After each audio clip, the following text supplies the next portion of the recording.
What's up, everyone? We're out here in Vegas this week filming new content. So we decided to drop the first half of the Roger Reaves interview that was on Patreon from last year. We decided to put that out for you guys for free, okay? If you remember, Roger Reaves was Pablo Escobar's #1 cocaine pilot back in the 70s and 80s. His story speaks for itself. It's unbelievable. We filmed this last December. It was the very first interview that I ever did for The Connect. I interrupted him a bunch. I know, I hated it too. I was really nervous, so just bear with me. It's worth it. His story is unbelievable. And remember, if you want to see the second half of that episode, go to patreon.com/theconnectshow. That's another 2 hours that we did with him. But this is one of my favorite episodes. He's one of the most legendary guests we've ever had. So enjoy it, and we'll see you next week on The Connect. Both engines quit. It's raining hard. Bam. Pow!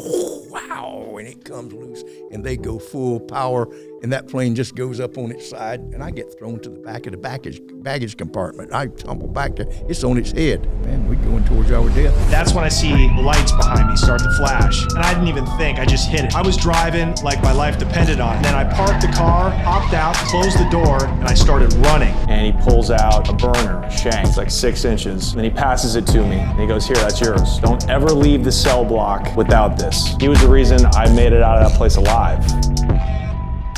Ladies and gentlemen, welcome back to The Connect. Today, I have a most special guest who I would call, I don't know, the Michael Jordan of drug trafficking, a man who has smuggled more drugs into the United States and around the world than I think any person living today. I could probably say that with certainty. And I can call him now my friend, my buddy, Mr. Roger Reaves. And by the way, before we get going, his book is out right now. I spent the weekend finishing this thing off. It is an incredible read. Go get Smuggler, everybody. It's available on Amazon. You can get it on Kindle. Go read. Go pick up his book. You won't regret it. Let's get into it. Roger, what's going on, pal? Good to see you, man. Oh, good to be here, Johnny. We spent about an hour and a half talking in the green room, and I feel like you're an old friend now. So it's good to have you here, man. Thank you. Good to be here. You know, we were talking earlier about you were born and came up at a very historically unique time in American history, right? Absolutely. You're born in 1943. Yes. Just a little farm boy from southern Georgia. Yep. And you came of age as not just the drug game, the drug industry, but the whole world was globalizing, right? And the industry was expanding, and it's like you hit the ground at the perfect time. And I don't think somebody like you can exist ever again. I don't think it's possible that somebody can move drugs, especially by plane. Just an individual. Weren't part of a cartel. You know, you're not a killer. None. You know, not a bad dude. I don't think anybody who's just an entrepreneur can move the volume of marijuana, hashish, and cocaine the way you did ever again. I don't know. What do you think about that? Well, I doubt it, because at that time, the people that were in it were just a bunch of good boys, a bunch of hippies. Right. People smoked a little pot and whatever. And so it got to the criminals took over because of the law was against it, and it made all these gangs right. and the murders. Right. Of course, they took over this corner and that corner. Right. And back when I was doing it, wasn't that way at all. Well, do you think now too, isn't it, I mean, the way they have radar set up, like could somebody fly in that much dope? You couldn't fly any in. Wow. They have a over-the-horizon radar. So what does that mean?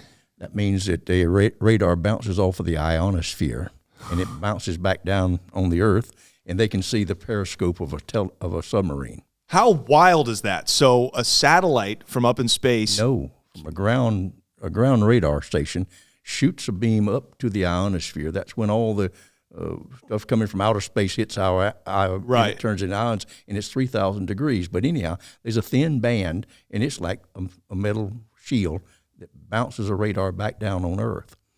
And they got, I understand, 200 people up there in near Washington watching, and they looking at everything coming from Russia. They look right. at everything from the Amazon north.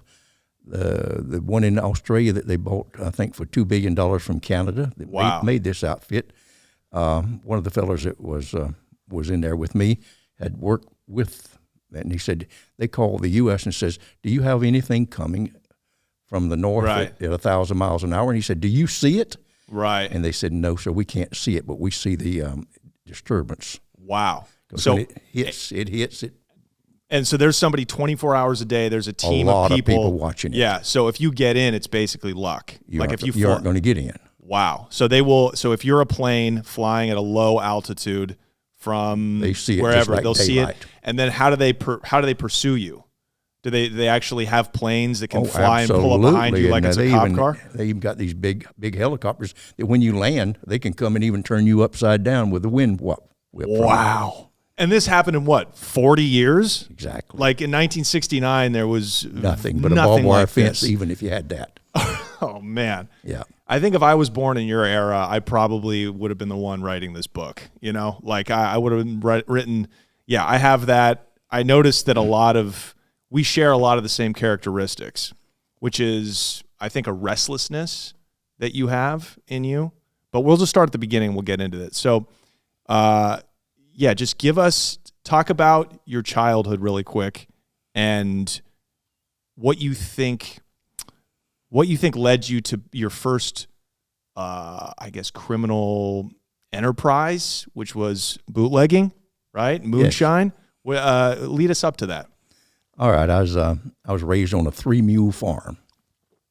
3-mule farm. 3 mule farms. That means we had about 60 acres to farm, and man can do about 20 acres, maybe 30 if he's got a big farm. Okay, and so that's how a bunch of young'uns and picked yeah. the cotton and all that. So I chopped cotton, hoed cotton, picked cotton, walked it, stomped it down. Sure. And we had a little 3 or 4 acres of tobacco, and that was all that the government would allow you to grow. Now, why is that? Why can't you grow they more? called it. If everybody grew it, then there wouldn't be a sale for it. Right. So they let each person had a grandfather clause. If you had tobacco in 1945, you could grow a certain amount of it. And then they came through and they give a support price on it. Right. And the tobacco companies had to bid above that. Oh, okay. So that's actually helping the tobacco farmer. They helped it, yes. And so that's what we eat on. That's the only thing we made money on. And my father was fortunately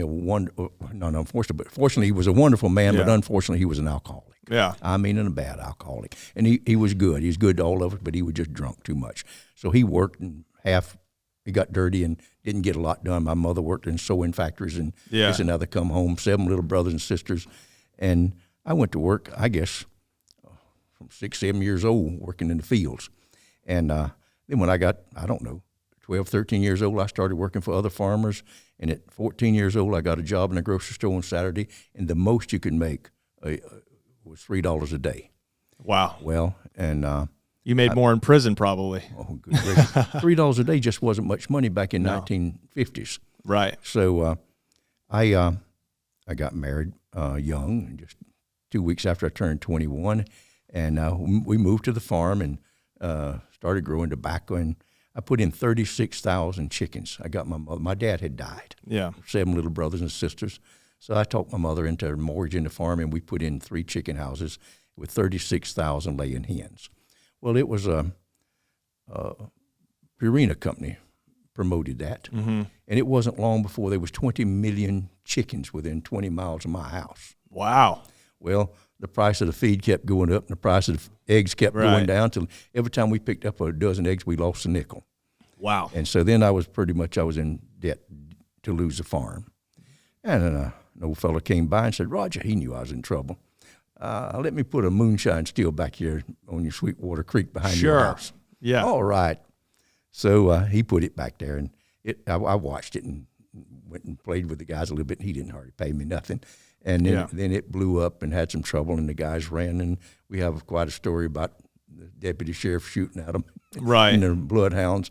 But why for people that are just astonished by how booze could be illegal in the 1950s, Georgia's a dry state?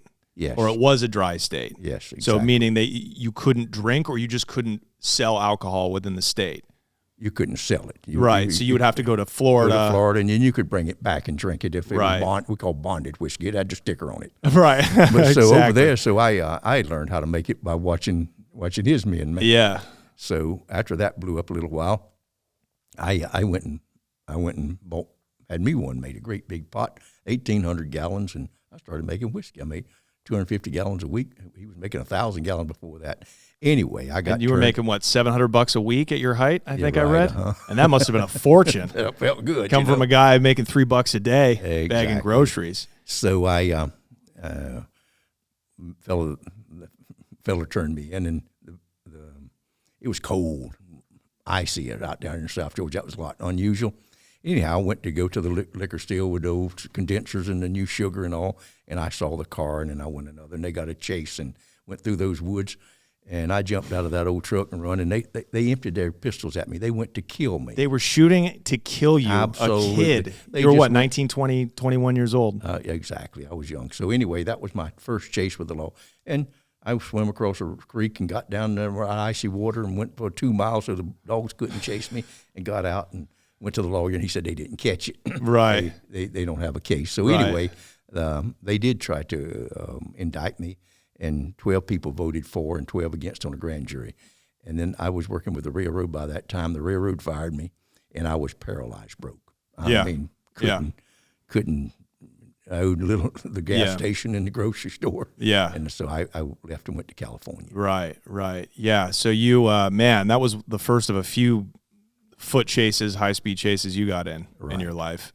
It's so, do you feel like, because, when you read this book, it seems like life is just happening to you, and you always made the best with what you had, So do you consider yourself a businessman or just an opportunist?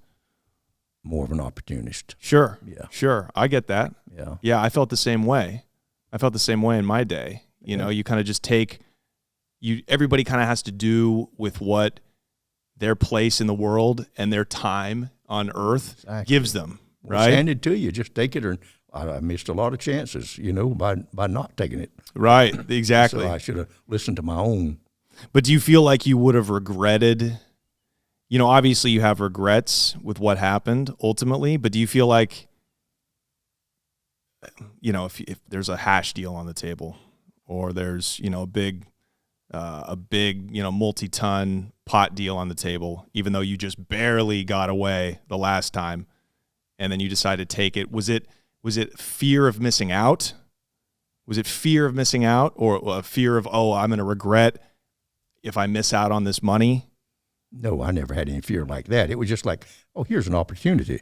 Right. You're going to put $10 up and get $100 back. I'll take that bet any day. That's interesting. That's a very cold, that's a very calculated kind of thinking. You kind of react many times with like this logic. Absolutely. That I find very interesting. I thought it out. Well, I tell you, I went and I tell the story. I went and hauled a load of pot. I was working on the fire department, bouncing across. I was hauling antiques, making money, and had a painting crew, and I was doing well. And got a new car and pretty wife and 2 little girls and a couple of houses down in Redondo Beach. Yeah. Well, I didn't need to do that, but it came up with, haul some pot. So there's that. There's that right there. I give you $10,000. What? Yeah. That's almost 2 years' pay to take home. What's up, everybody? Today's episode is brought to you by Manscaped. You guys know about Manscaped if you're a fan of this show by now. This is the only product that I endorse that I also use. That is a true story, okay? I love Manscaped. You already know about the Lawnmower 4.0 for your balls and dick, right? Well, I got to introduce their newest line, okay? Check out the Handyman Beard Trimmer, okay?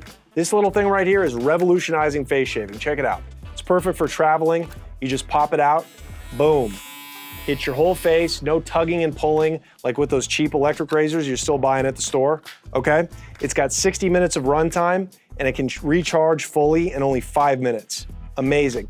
Pair that with the beard trimmer kit, right? You got all different kinds of creams and brushes to maintain your face, and you have truly one of the only way, in my opinion, to shave, okay? This is amazing, and right now, right now. Get 20% off plus free shipping with promo code CONNECT20. That's promo code CONNECT20, CONNECT20. That's 20% off with free shipping at manscaped.com and use promo code CONNECT20. Hit the refresh button with Manscaped. All right, you guys, do it up. Support our sponsor because they support us, which lets us bring you the best content around. Let's get back into the episode. But what in you, like, you didn't never, part of you never felt like, because you were doing fine. You were working for the fire department out here in California. You had Mari, you had your 2 little girls.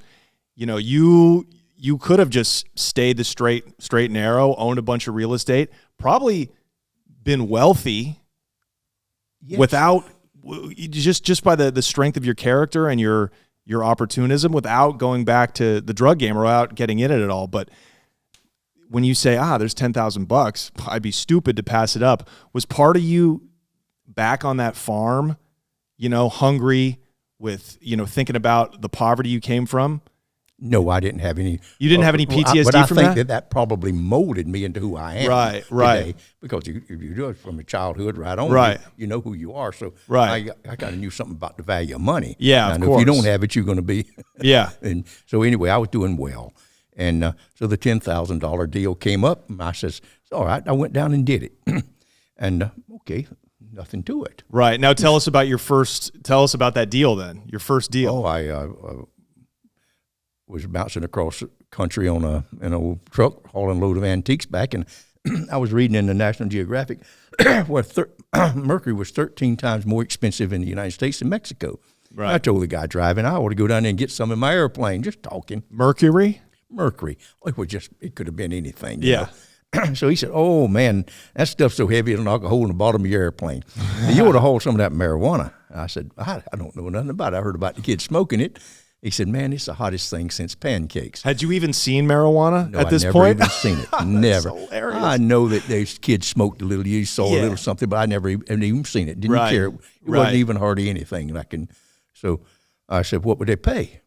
He said, I don't know, but I got a guy I'll ask. Sure. So they called me over to a fellow named Alan Niger. What a lovely man. And he spoke beautiful baritone voice, and he was handsome, and he's propped up. I didn't realize he was paralyzed. He'd been a race car driver, and he lived there.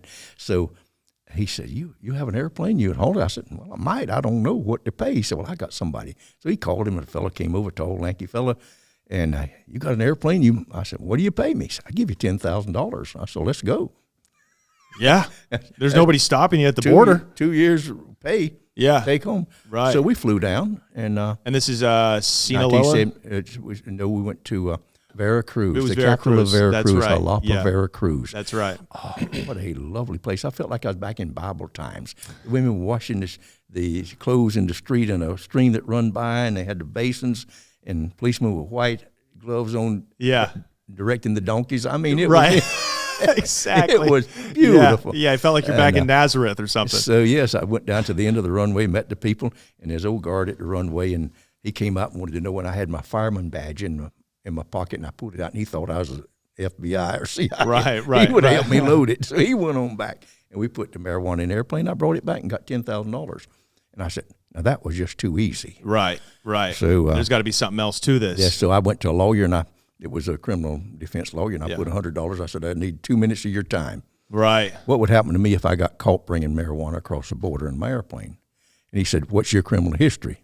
Mm-hmm. I said, I have none. He said, nothing? I said, I've never even had a parking ticket, speeding ticket, nothing. And he said, you work for the fire department? I said, yes, sir. He said, you will get probation. But the very worst, if you got caught red-handed, you'd get 1 year and spend 4 months on a military base raking leaves. Right. So... man, I did several more loads, and I got me a bigger airplane. Now I can make $40,000. Right. And so your thinking is, I'll just do this. If I get caught, at least I'll have all this money stashed, Absolutely. And I'll be on probation, and then we'll live happily ever after. Never have to do this again. I didn't hardly think I'd get caught. I was just landing on dry lakes up there, nothing. Right. I'd go over, and the guy Jeff, he would say, you click twice if it's clear behind you, and then I'd come around, come over the truck, and land. And I had gasoline in it to burn the airplane with some fusees or, flares. Right. So it would have been kind of hard to catch you in there, and there was Sure. just not anything prepared for it. So I went to that. I called my mama, and she came out, and I took her to Disneyland in my new Cadillac. Oh, how'd My that baby feel? sister, she said, "So what are you doing, boy?" She knew you were up to I something. said, "I'm hauling pop, Ma." She said, Right, "How yeah. much you making?" I said, "I'm making $40,000 any day I want to go down there." She said, "Wow, what would they do if they catch you?" And I told her what the lawyer said. I said, "What do you think, Ma?" She said, "Do you need a co-pilot, son?" That's just how it was. Wow. Yeah. Yeah. You were like a year and 4 months raking leaves. I can do that. Worst case scenario. It's better than, whatever you used to do on the farm. Oh, absolutely. I'm such a city boy. I don't even know. I don't even get half the stuff you used to do. It's incredible. That's incredible. So you never, correct me if I'm wrong, you really never sold drugs. I didn't sell You them. didn't I didn't buy them. them. You I didn't sell them. Transport. That was you it. call, I haul. Green That- or white, day or night. That was Goddamn my right. motto. Yo, that had to have been the best place to be in the drug business. Yes, because you didn't meet DEA agents. Of course. You know, of and course. you didn't meet the federales. You just was zip and zip and zip. And I always went and cleared customs. When I Right. first got to Mexico, and I had the paperwork for 6 months. I Right. could go into any major city, file a flight plan, That's go right. where you want to. That's right. Nobody bothered. Nice looking airplanes. It was just free. To me, the problem, what bothered me with the way that it was set up for you is that a lot of times you had to wait for the load that you brought back to get sold before you got paid. Always. Yes. That sucks. That they paid me. One guy, the second load, they didn't pay me. But other than that, I got paid because they want me to come back. they want you to come back. So Sure, they sure. pay me. I know they cheat me, but it was. I feel like at later when things got more complicated, that's Yes. when more rip-offs and bullshit started to happen. They never did it to me because they wanted me to come back. Right, We right. waiting on you, senor. Right. No, I think the people that really didn't have their shit together were a lot of the white boys. I think the Mexicans and the Colombians really, especially the Colombians, it seems like later, really perfected the craft. It was Because as smooth as glass. I mean, the Mexicans, it was rough. it was rough. Yeah, it was they rough. wouldn't tell you the truth. Yeah. Oh, come on down here. I got 400 gallons of gas. Come on, it's good. And halfway back, it starts sputtering because it's got all the rust in it. Right, right. One time I landed, one cornfield over there, we'll have the 5-gallon buckets with the flyers. Come on down 4 o'clock in the morning. And I come down, and I come in at 100 miles an hour on a big old twin beach, and I drop the wheels in a ditch and knock them off, and I go spinning through the cornfield. Oh, senor, 50 feet more was all you need. Right, exactly. Trust me, we were just down there last week in Mexico. The story's always changing. Exactly. you And know? sometimes you would go like you would be picking up because there was 2 kinds of pot, right? There was Right. a commercial pot, and then there was the high end Yeah, stuff. this- What did you call it back then? Sinsemilla The Sinsemilla, right? without seed. Sometimes you would show up expecting to get the Sinsemilla, and you would get the garbage. You would get the commercial absolutely. stuff, So right? I finally had to just go down myself and stay with it. Right. Then I paid the guy $5,000 to bring me the airplane. Right. So that worked out for a long time. Right. Now, did you ever consider saying, "Hey, maybe I'll just pay for these loads myself"? And No, I didn't want to. you didn't want to front the money like that. Well, sometimes I had to, but I Right. mean, it was just like I had to stay on top of it. Okay, so this is wild. Tell me how much a brick. Now, did they deal in kilos? Kilos, Or uh-huh. okay, they were dealing in kilos. How much was a kilo of commercial grade bud back in 1970? I believe, best I remember, it was $15. $15. Yeah. Great. So in 2008, when I was running around doing my thing, commercial grade bud maybe run you $2,300. Yes. $2,300. Right. That's things have changed slightly. Oh, completely. And it wouldn't bring much. I guess it was $60 a pound. Right. That's So- what you could read. That's what you could sell it on the other end hold for. it. The time it hit the ground, that was $60 sold. But you guys were moving so much of it. I'll lose 2,000, 2,500 pounds per load. Yes. Any day any day. You could work 7 days a week. Sometimes I went 13 times in a 13 days in a row, and then I got shot all to pieces. Right. Which we'll get to in a second. Yeah. But you go rested too on the much, 14th same day. spot with the same children. It's just, Yeah, exactly. So you would move these huge tons, and you were giving them to how many guys? One guy. One guy. You were giving them to guy, the one guy, and then he had So say you were giving him a ton, 2,200 pounds. Yeah, and he had 4 or 5 guys. He spread distributors. them out, and I'll be paid within 5 or 6 days. Gotcha. Yeah. And they, I mean, we're talking, this is the industry in its infancy. You moved so much pot at one point that you basically single-handedly were responsible for dropping the wholesale price of weed in general. It was $100 when I started, and after the first season, it was down to $60. Come at me, bro. This guy is a baron. This guy is the J.P. Morgan of pot smuggling. That is unreal. What's up, you guys? Let's take a minute to thank our longtime sponsor of the show, Mood. You guys, this is the #1 CBD and Delta 8, Delta 9 products company in the country, completely legal and delivered discreetly to your doorstep. You guys, go over to hellomood.co to get a wide array of everything from gummies, edibles, pre-rolls, flour. You guys, I use CBD every day. It helps with my joint pain. It helps me sleep. It helps with anxiety, as well as the Delta 8 and Delta 9 products. Hello Mood is the last company you will need to use when it comes to these products, you guys.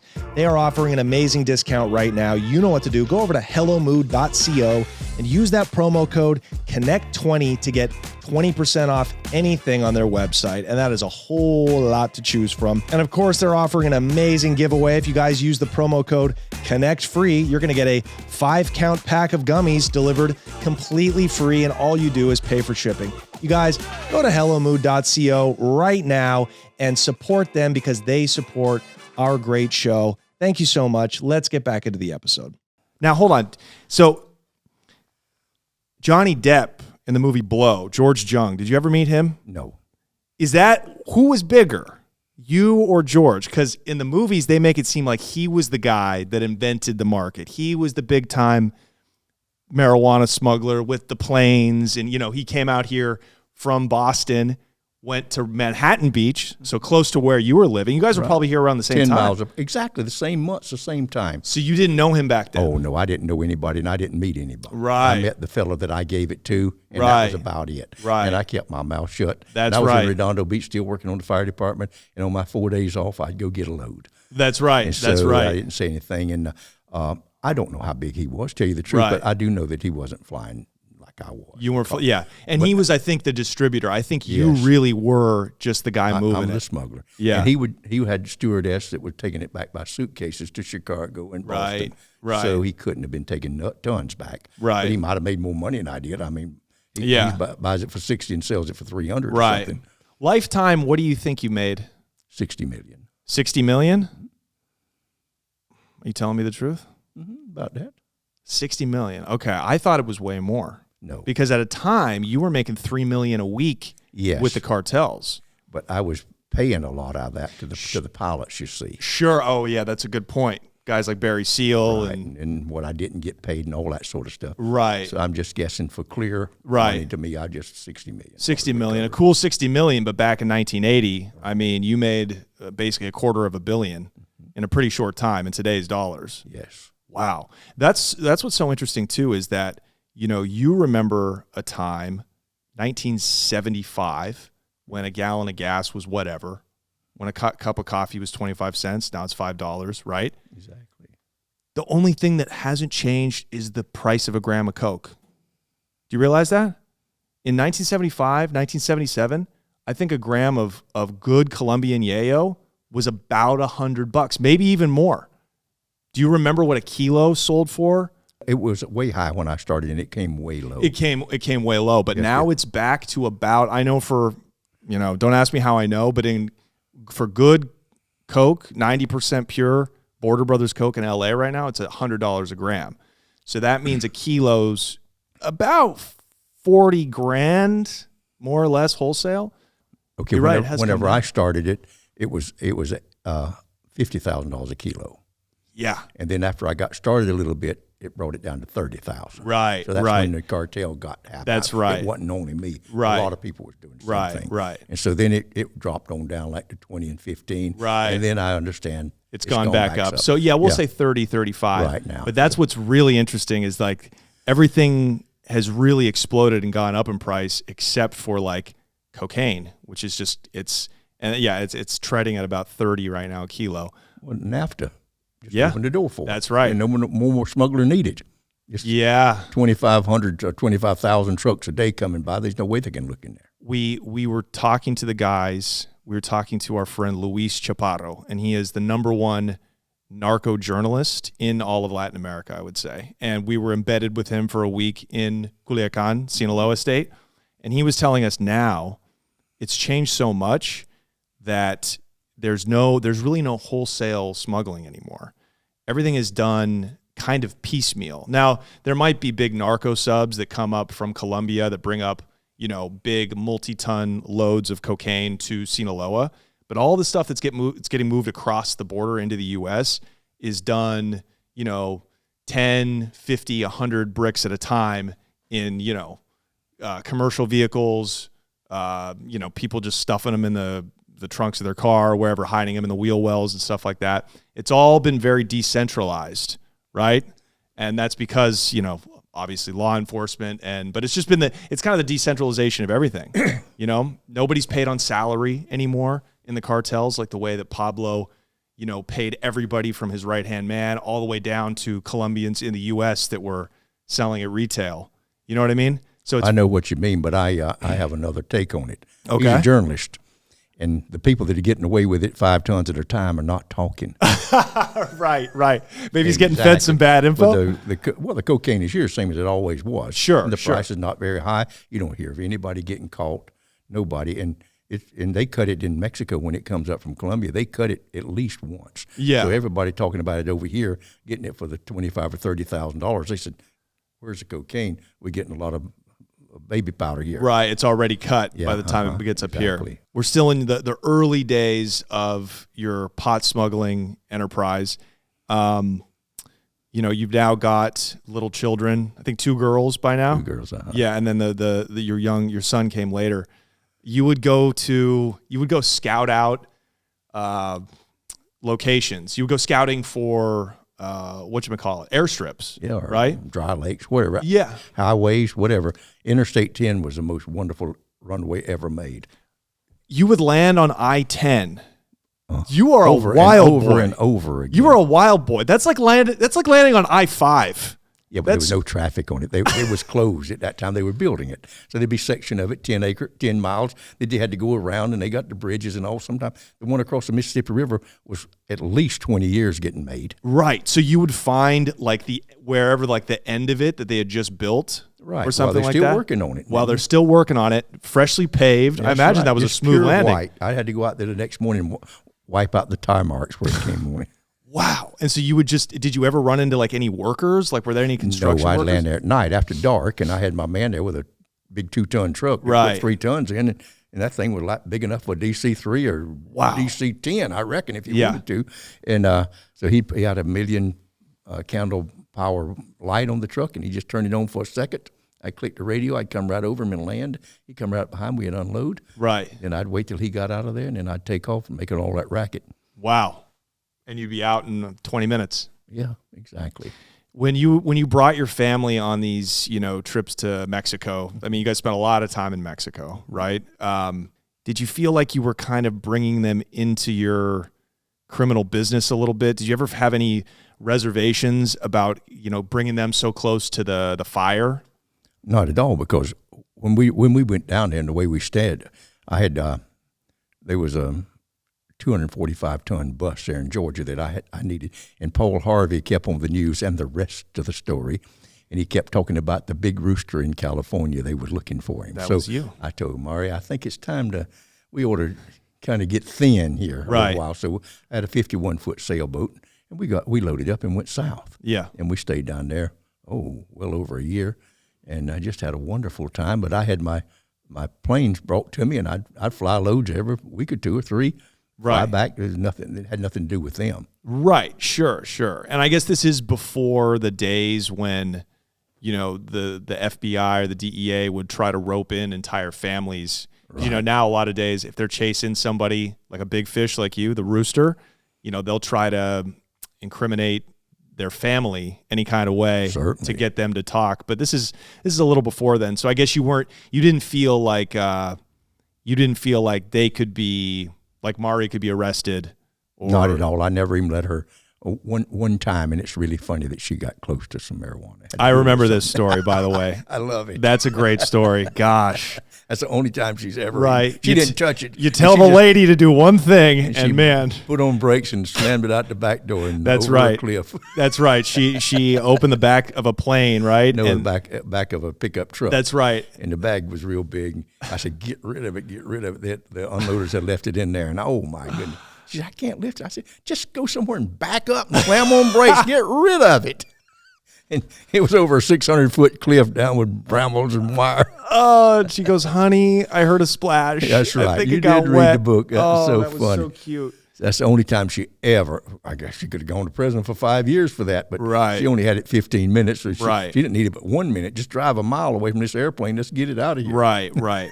And did she ever, when was the first time she told you, Roger? She said, Roger, we need to have a talk.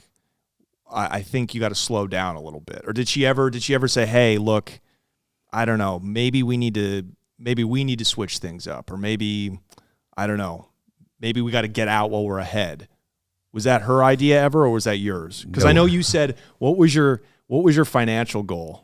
$300,000. $300,000. I made that so quick it make your head swim. Yeah, that's So right. then That's right. I wanted to move back to the farm, and she said, Roger, you just don't remember those flies and mosquitoes and cottonmouth moccasins and rattlesnakes Wow. and all that life out there and loneliness on that farm. So you wanted to get out of the game, and wife said, No, you no, don't want no. to do She- that. She didn't want to go to the farm. Right, of She wanted course, to of buy course. houses and apartment houses and stuff. Right. But Mari, that wasn't I'm Mari's, teasing Mari. That wasn't Mari's dilemma. Her dilemma was her Christian life, her walk with the Lord. Right. She just felt like that. Listen, it's against the law. I said yes, but like alcohol, it's Yeah. legal on the other side of the road. Right. Listen, everybody wants. We have Yeah. half of the people want it. What's wrong with it? She Right. said, oh, I don't know. I just can't go to church. Right. And feel like a hypocrite. Right. So we quit going to church. Yeah, So simple. that was more You got your hers Sundays back. than anything bad. Right. Listen, it's illegal. Right. You shouldn't be doing it. Right. But Right. look at all this money. She put her hand over her mouth the first time, and I shook $10,000 on the bed, and the baby's crawling around with $100 bills, and we just laughing, And what are we going to do with this money? We don't need it. Go out to dinner. Don't look at the right-hand side how much it costs. Right. So that was how it was. I remember this resonated with me so much when you said, when you first made that real money, you were like, yeah, we went out to eat, bought some nice clothes, and then we were like, well, fuck, what else do we do with this shit? That's right. And to me, that was all I did. I made about $1 million in my day, which was like, I thought that was a lot of money. It was. And all I did was just go out to eat. Yep. It was just that simple. That's all it takes for happiness. Yep. Is just money to eat and dress well. And yeah, okay, there were a couple of girls in Colombia that I might have paid, some change to do something strange. Kidding, of course. But, that's really all that resonated because that was so human. It was like everything else is kind of just extra. Didn't need it a bit. Yeah. Didn't have anything to do with it. Yeah. What are we going to do with this money? It's just a number. It's just paper at that point. Yeah. So that really, I felt like, this is, that kind of, it hurt me in a way reading that because I was like, damn, this is where he could just get out and they could just live happily ever after. They could still sail around the world.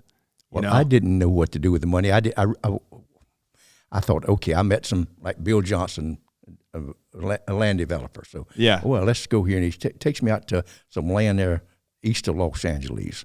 Wow, 6,000 acres. This is where? Moreno Valley? It's now called Moreno Valley. Mm-hmm. And, well, we need $250,000 for an option on this land. Okay. Wow, I like it. I mean, it was like, this is going to go.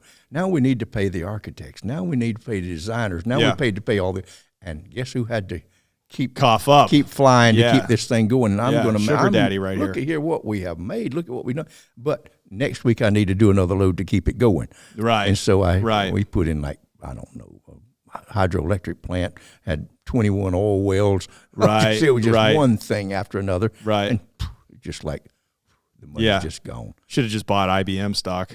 Anything bought Apple. besides giving it to a crook. Yeah, seriously. Just like Murray said, those shoe boxes full of money just look like they had wings on them. They're flying away. They never come back. Right, Yeah, right, so right. I did that over and over. Definitely, when you have that kind of fast money, you're a target for, people, speculators, and people that just want to take advantage of you, and crooks essentially. Most everybody. Yeah. You have the most friends you couldn't imagine. Right. And then once you go to jail, you don't ever get a postcard. That's right. That's right. Yeah, you realize who your friends really are when you go to jail. They're thin. Yeah, yeah. That was one of the things.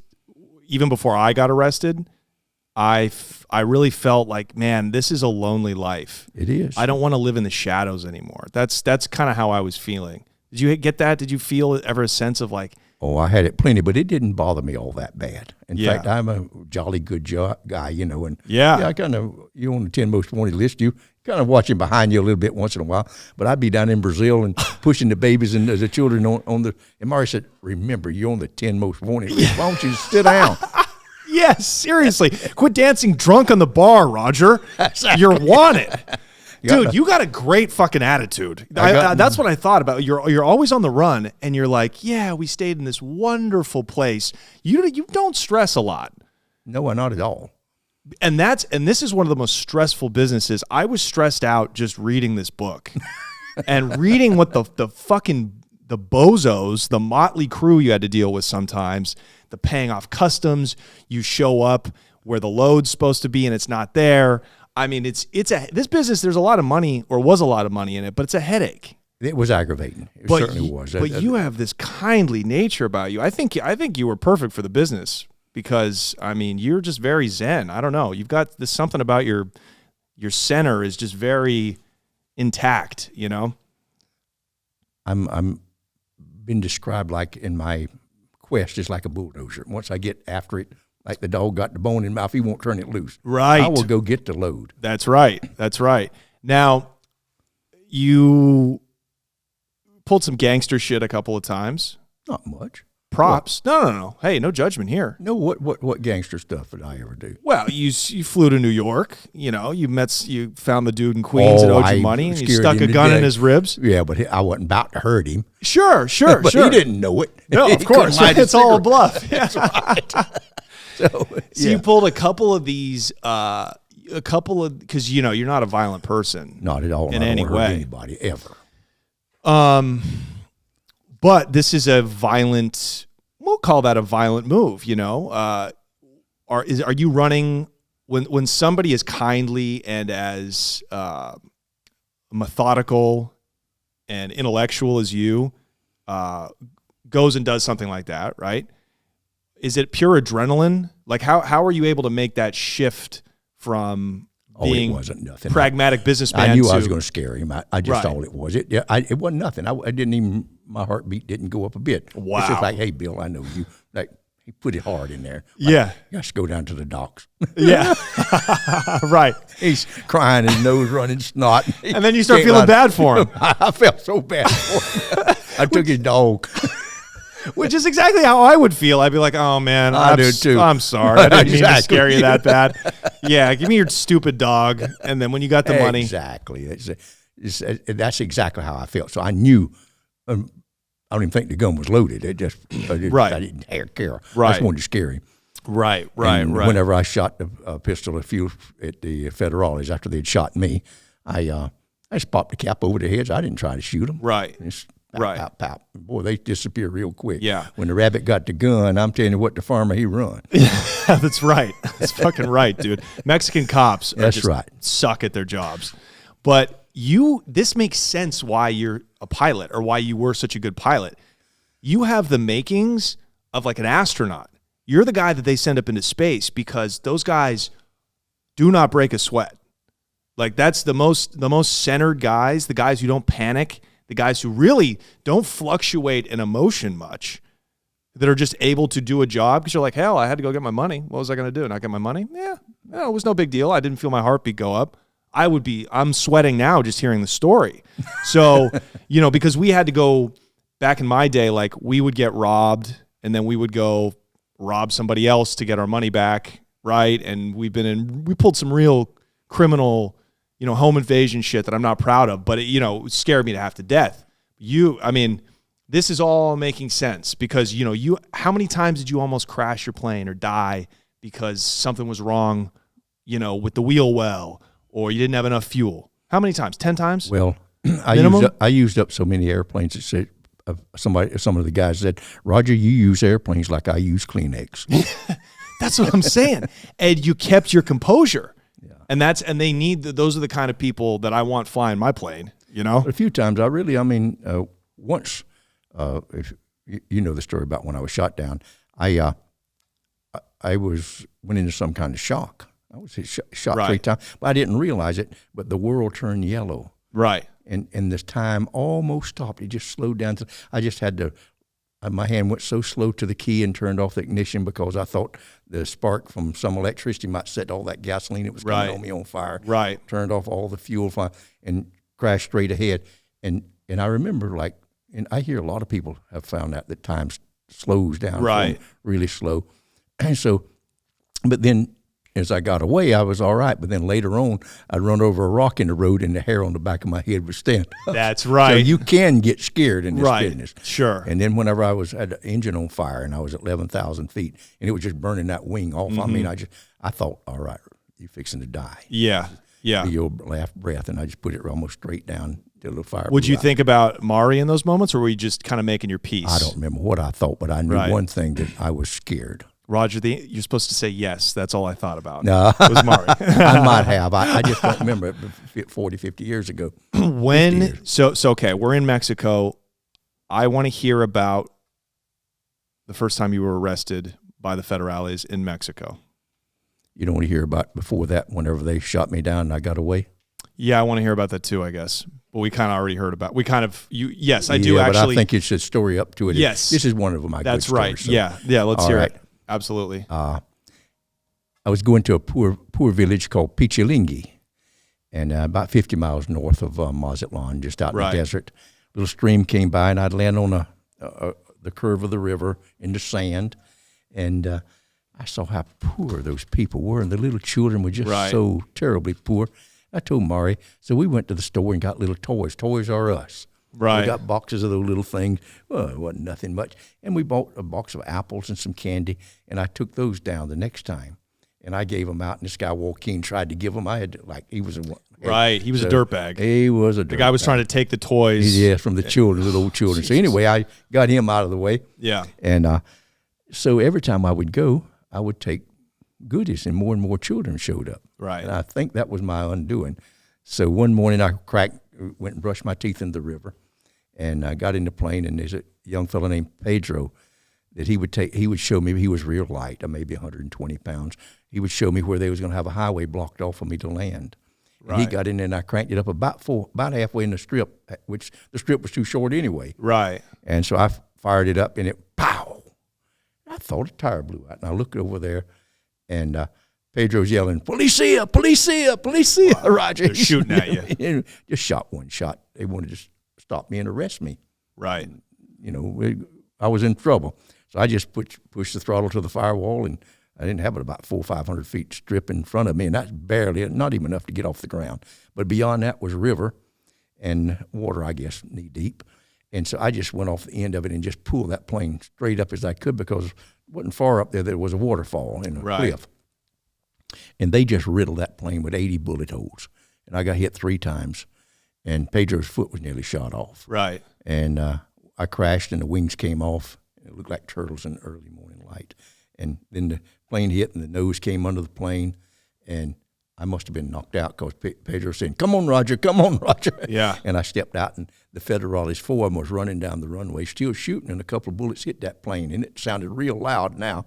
And on top of the radio, I kept a 9mm Browning high power up there. And my trigger finger's short, so that automatic fit real good. Yeah, sure. So I took that thing, pulled it out, and pow, pow, pow. Yeah. And just threw a couple at him. Yeah. Just up were you hit at all when they shot? I was hit 3 times. Where were you hit again? I hit right across my big toe, just took the whole toenail and all that out. Took my kneecap off, and a crease across the top of my head. And all the windows was shot out. I was looking at the airspeed indicator, and it just went into the dash. and then the bullet from that side, as I went by that machine gun, it went up into the wing, and all that fuel was flowing in on me. That's right. It was just like, ooh, just wow, gushing just in. getting gushed with, just so showered with gasoline. I thought for sure I was going to burn to death there. So you hit and just a spark, and I'm gone. Right. So that's the reason I turned the Of course. everything off. So we got out and went up the river, up the hill, and I saw that his foot was tied like that. But anyway, we tried to do something. And then there was a donkey there, and we got on the donkey and went for miles and miles without a bridle or saddle, and went to a house, and they little man put us in the house. He was plowing with a mule and a cow. When the cow was lower, and one of them harnesses goes across it like this, and trying to make him a living there. So how did you make it from, by the way, half of your time in Mexico seems like it's on a mule. Yeah, you're like Butch Cassidy and the Sundance Kid when they go down to Bolivia. I was like, what is this, 1850? This guy's just riding a half donkey. That's right. So we went in that house, and I stayed there all day long. And they Right. put like a diaper over my wounds and poured diesel oil over it. The woman did, and her daughter. Diesel? That's all they had. Is that, oh, wow. Well, you don't To disinfect it. That's all they had. They Right. didn't have maybe some kerosene or something, their lamps or something. Right. They poured it over it. So I stayed there till late that afternoon, and it was dark, and it looked like 20 mules and horses come stomping up in that yard. And a young fellow came in, they lit lanterns, and he's Dr. Benjamin Soso. He's a Red Cross doctor. They'd got him. And he gave a shot for morphines, and boy, immediately felt good. Right. And then, he gave us tetanus shots. Then he dug in my foot. I still got the slug in there. And Still got the slug in your foot right now? No. Wow. So a piece of a Yeah, AK-47. And it's pretty big. Wow. So, it's way back up there on the ankle, so it's not worth operating to get it out. Right. So he dug around and probably did more damage trying to find it than it did going in. So anyway, he said, you got to get out of here, and Pedro will die if you don't get him to the hospital soon. And he said they shot that plane down, and so much blood was in the plane till they think that the pilot is dead. Right. And they're looking for an American pilot, and said they got all the roads blocked north. Okay. So we got we got on, I don't know how far we rode on those mules, but we came to a road, and it had a big old truck. We call them a 10-wheeler, like a semi without the trailer behind it. Right. And it had corn and little ears, little short ears. And they dug holes in there for both of us, one on one side, and they must have been 20 Mexicans with their big sombreros and their wrappers. It was kind of cold. And they put us down in that corn, and I lay there, and we had to go a long way. I guess we went 20 miles. And that truck would go from side to side like that. That corn would roll over. She drove Reaves, and we went through 3 roadblocks. Wow. The Federalist was asking and saying this. And so they just kept covering me up. Oh. So how did you feel every time it stopped? Well, I didn't know. I was under the corn. Right. It sounds kind of relaxing. It sounds like almost like a new age Hollywood like massage therapy. We're just going to put you with ears of corn. And I didn't know what was going on. But anyway, they come to the road, and they put me in a house. And I mean, I was filthy. My clothes the boot was shot off. And they had like a pan full of water, and I must have changed that water 20 times before I got clean the blood off of me. And then they got a taxi they had to go to Mazatlan to get one. They came back and got a new taxi, and they propped me up in there with blankets and give me them great old big pain pills. Yeah. I wasn't feeling any pain. Right. The man was a little dwarf, and I like to tell this story. He took off for Guadalajara. I'm going to guess it was an 8-hour drive. I don't know. And so he all night long, and he spoke English, and so he talked to us. I said, do you have a family? Oh, yes, I have a beautiful wife and 3 sons. Let me tell you how I got my beautiful wife, Dora. He said, I had my eye on this girl in the village, but you can see, no girl would look at me. But one day she's playing the flute in the back of the band, and I opened the gate and pulled her into the yard, and my mother helped me get her in the house. So I guess, and we kind of kidnapped her.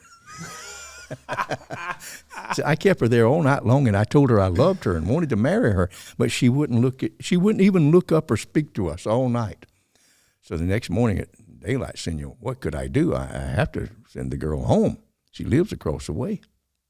So I followed her, and she knocked on her door, and her father screamed, get away from here, you prostitutes. Get away from my door. You're no daughter of mine. And she knocked again, Papa, please, get away from here, you whore. So she went away with her head all down, and I went up to her, Dora, let's go talk to the Padre. And Senor, that's how I got my beautiful wife, Dora. Wow. And that's how they do it. Well, I That's think how that's they most meet. unusual. It's That's dating 7 brides apps. for 7 brothers type scene there, you know. Yeah, exactly. So then he said, but 1 year later, Senor, we had a beautiful bouncing boy. Wow. And I had a new Ford taxi. I was making money. So we named him Ford. That's right. And the next year, Senor, I know you're not going to believe it, we had another boy. And I had a new Dodge, and so we named him Dodge. Dodge, Ford and Dodge. And Senor, I know you won't believe this, but the 3rd year, we had another beautiful boy. And I had a brand new Chevrolet.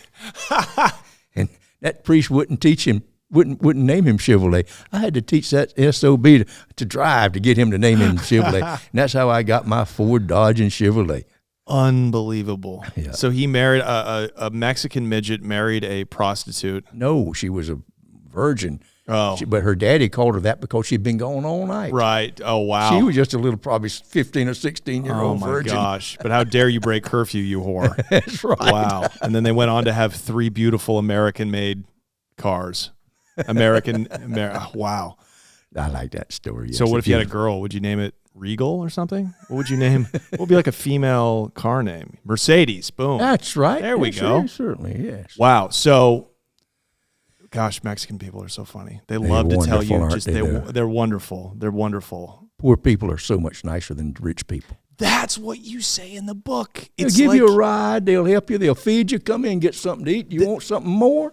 you come from this time where you would, if you needed to get 2 states over for a job interview, you needed to go to California, as far as California, right? Take the old thumb out. Thumb it. You just put the thumb out, and you said you would get picked up without fail right away. You could go faster than you can drive because you need to sleep. Right. Yeah. Exactly. I mean, that doesn't exist in America anymore.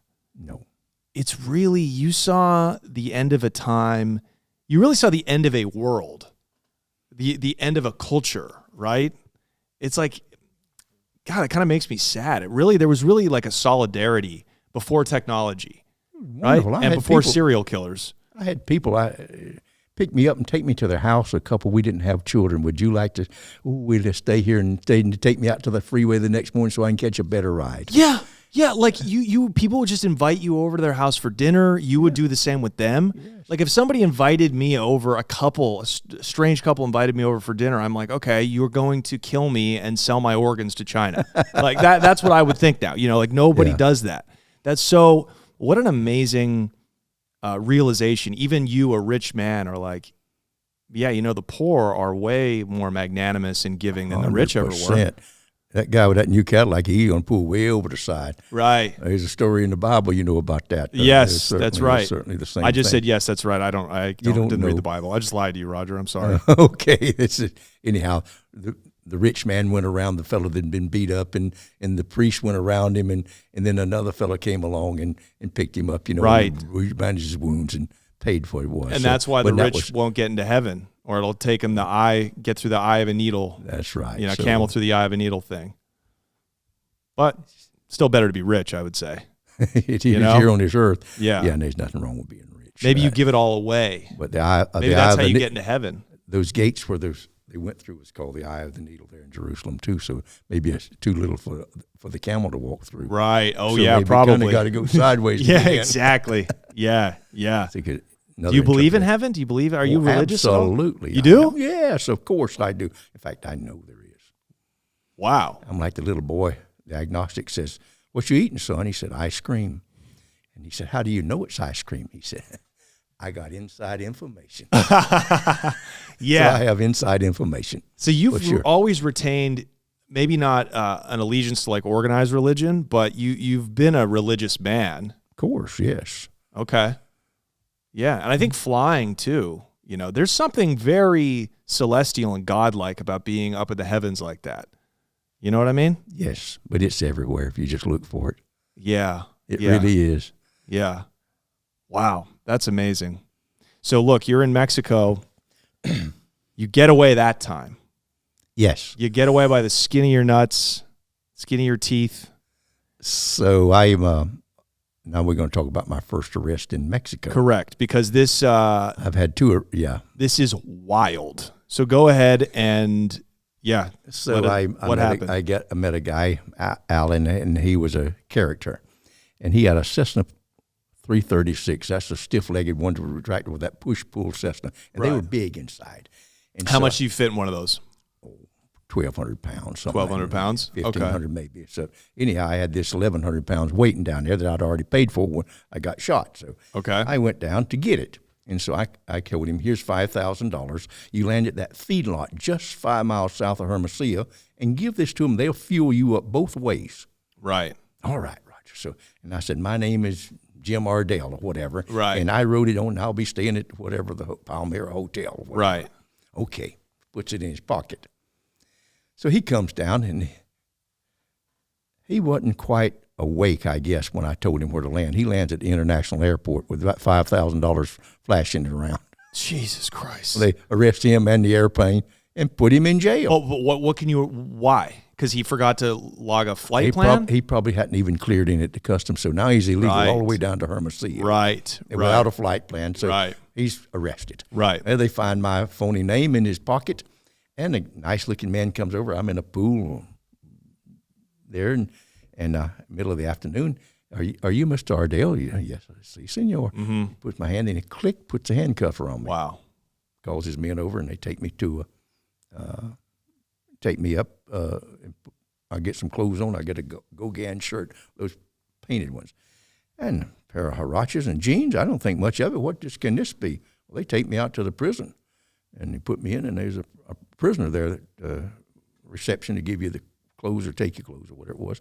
And I had $300 in my wallet, and he absolutely robbed me from it. I mean, I was going to fight, but he had a blackjack, and I kicked the dang thing. Yeah. I didn't think I was in any trouble. I needed that $300 bad. Right. So they put me in the prison and put me in a big cage. I guess 20 feet by 10. And I was there 3 days, and every day they'd just take the slop jar, 5-gallon bucket out and dump it, and they'd come in there with disinfect like hog pens and just disinfect it. Sometimes it'd be 18 of us. 18 of you in a standing up room, and it was filthy. I mean, screaming hot. Yeah. And people got right down to be naked, and there was a pillow in there with ticking on it, and it looked slimy when I got in there. And about the second day, I'd have killed for it. Yeah, you're right. Exactly. I took that thing because my butt was so sore sitting on that concrete. Yeah. Oh. Then they got me and took me to the back, and they beat the living daylights out of me. I'm telling you what. When they put you down, they on the bottom of your feet with these blackjacks, these truncheons. And they had me black and blue and yellow and green, and wanted me to sign a confession that I was a drug smuggler. And, of course, I'd have got 6 years in prison if I'd have signed that at least. And so I know, but as long as you're pre-trial, you got all kinds of stuff you can pay off to get out. Right. You just have to get to the pre-trial. Right. So you get through it, yes. Yeah, you got to get through this basically first getting bagged to get to your lawyer so you could start paying out bribes. Somebody looking for some money. Right. And if you wait till after you're sentenced, it takes a lot to get it reversed. And judges. Why? They don't give you a phone call, obviously. Oh, of course not. So nobody knows where the hell you're at, right? Because if you were able to at least make a phone call, like nowadays, everybody's got cell phones in there. Right. You tell Mari, bring a bag of money now. Right. But okay, so I didn't get no word to anybody. Right, right. Nobody knew where I was. Right. So you're being tortured. This is torture. Yes, absolutely. I was tortured. And then they took me out, and I think this is before waterboarding but they had something terrible. They had a tub of water. And 3 men grabbed me by the hair of my shoulder and head and put me under that water, ducked me under. I guess I must have got a little bit of a whiff of it, and it had some terrible gas in it. And it blew my head off. And when it did, I picked all 3 of them up. Right, yeah. Well, they knew that. Mm-hmm. So then after that, I would hold my breath just as long as I could and right before I had to inhale, I would just do that same thing. So I lived through that. But it was rough. I'm telling you, it was rough. And then they put me back in there, and I don't know how long I stayed in it. It was a cell 5 feet wide each way, cement floor, and I guess it was 15 feet high with a light up in the top behind the cage. That was all. There was no door. The door was closed, solid. And I could hear torture out there where they're beating people up. Even little dope addicts come in, they'd slam them around, beat them up. And so then I don't know, I was in there for some days, and they came and took me out, took my clothes off, put my hands on across like a barrel that was on the side that they had there for everybody, pulled my arm just as far as you could with a rope or whatever they had, and tied me off, and then came with something grease or butter and buttered up my backside. And I thought, oh boy. Right. Yeah, I read this and then the man came there, and ugly little fella, and he had ground chili, green chilies, and he with his mild or hot. Hot. They was extremely hot. Oh, all right. They were extremely hot. I think they's the kind that take the paint off of the bottom of ships. Right. God, it was hot. And he should cram my colon plumb full of that, a pail full of it. So how do you like solid chilies? No, they were chopped up. Oh, and how do they shove it in your? Just shoving it up with his thumb. It looked like his Jesus finger Christ. just kept poking it up till my whole rectum was full with colon. So I mean, they left me like that for several hours. I mean, and Were you screaming? Like what kind of pain? Screaming and cussing and carrying on something terrible. Yeah. Then they came and put something up there and washed it out. But by that time, my colon was, I mean, you didn't want no food, nothing to touch it. I can tell you that for a long time. And then I don't know how long I lay there on that floor like that. But then they brought a man in that was dead, and he was frozen. And he was a black man, a tall, slim black man. And he was just like a mummy with strips of newspaper all around him frozen. He was frozen solid. And they had a meat hook in his side right there in his ribs, and his ribs was cut open. And they put one on a bolt on the wall. Yeah. Said, you next, son of a bitch, you next. Right. And did you believe him? no, I didn't think it. Why not? Because they knew you had money? Well, what are going to? What's the use in killing man? I Yeah. I know they can do it, but I never thought they'd kill me. Yeah. I mean, I didn't know how long I was going to stay there. I always worry they're going to kill me in Mexico. Well, I didn't think so. Okay, well, you're tougher than me. No, I just didn't think so. I mean, Right. okay, what's their advantage? They want money. Right. And I guess if I that's did, I ain't that's gonna the get no main money thing. out of That's me, right. But they're going to hurt me. Now, did you tell them? I mean, I guess your Spanish was limited at this point, Yes. right? I mean, I would have been like, I will get you guys $10,000 each right now. You stop. Give me half a day. You stop torturing me. I'll pay all you guys off. Did you try to do any of that? No, it was nothing like that. There was one guy that spoke English, like a federale, and he talked to me. It was just him and not me. Right. And then he would leave, and the other ones would do the dirty work. Anyway, that guy, the man, as he started to thaw out, and the formaldehyde started coming out of him, he's opened up, and I could see his liver good and clear. But I butchered hogs and cows. All right, Yeah. I've seen livers. Yeah. But it didn't smell good. But then his eyes started thawing out, and the tears come running down his face. And that was a bad sight to see that man there with the water. Sure. in his eyes down. Sure. And then off of his penis and the other parts of him coming undone, and as he thawed out, it was hot in there. It was, I think, must have been June, in 1974. Then the formaldehyde running out of him puddled on the floor. Yeah. And I know, and I put my face right up under the door. There was a little crack there, and I put my lips up under as far as I could, like you sucking on a cigarette trying to get some fresh Just air. to breathe. It was rank in there with that formaldehyde. How long did they leave him in there? I don't know. I passed out. Yeah. Just from the smell and the formaldehyde? And I remember that I was having hallucinations or dreams of pink flying pigs. They were fat pigs, and they were flying with like butterfly wings. And I said, I know where Disneyland got his ideas. Right. Yeah, exactly. He had some formaldehyde. That's right. Well, anyhow, I woke up in the infirmary, and the fellow was pretty concerned about me. Wow. Okay. So after you got out of there, They put me did in the the torture general stop? population. Okay. Right, and then I had plenty of trouble out there. I had to buy a good shank to Right. keep from getting. Did anybody test you with the shank?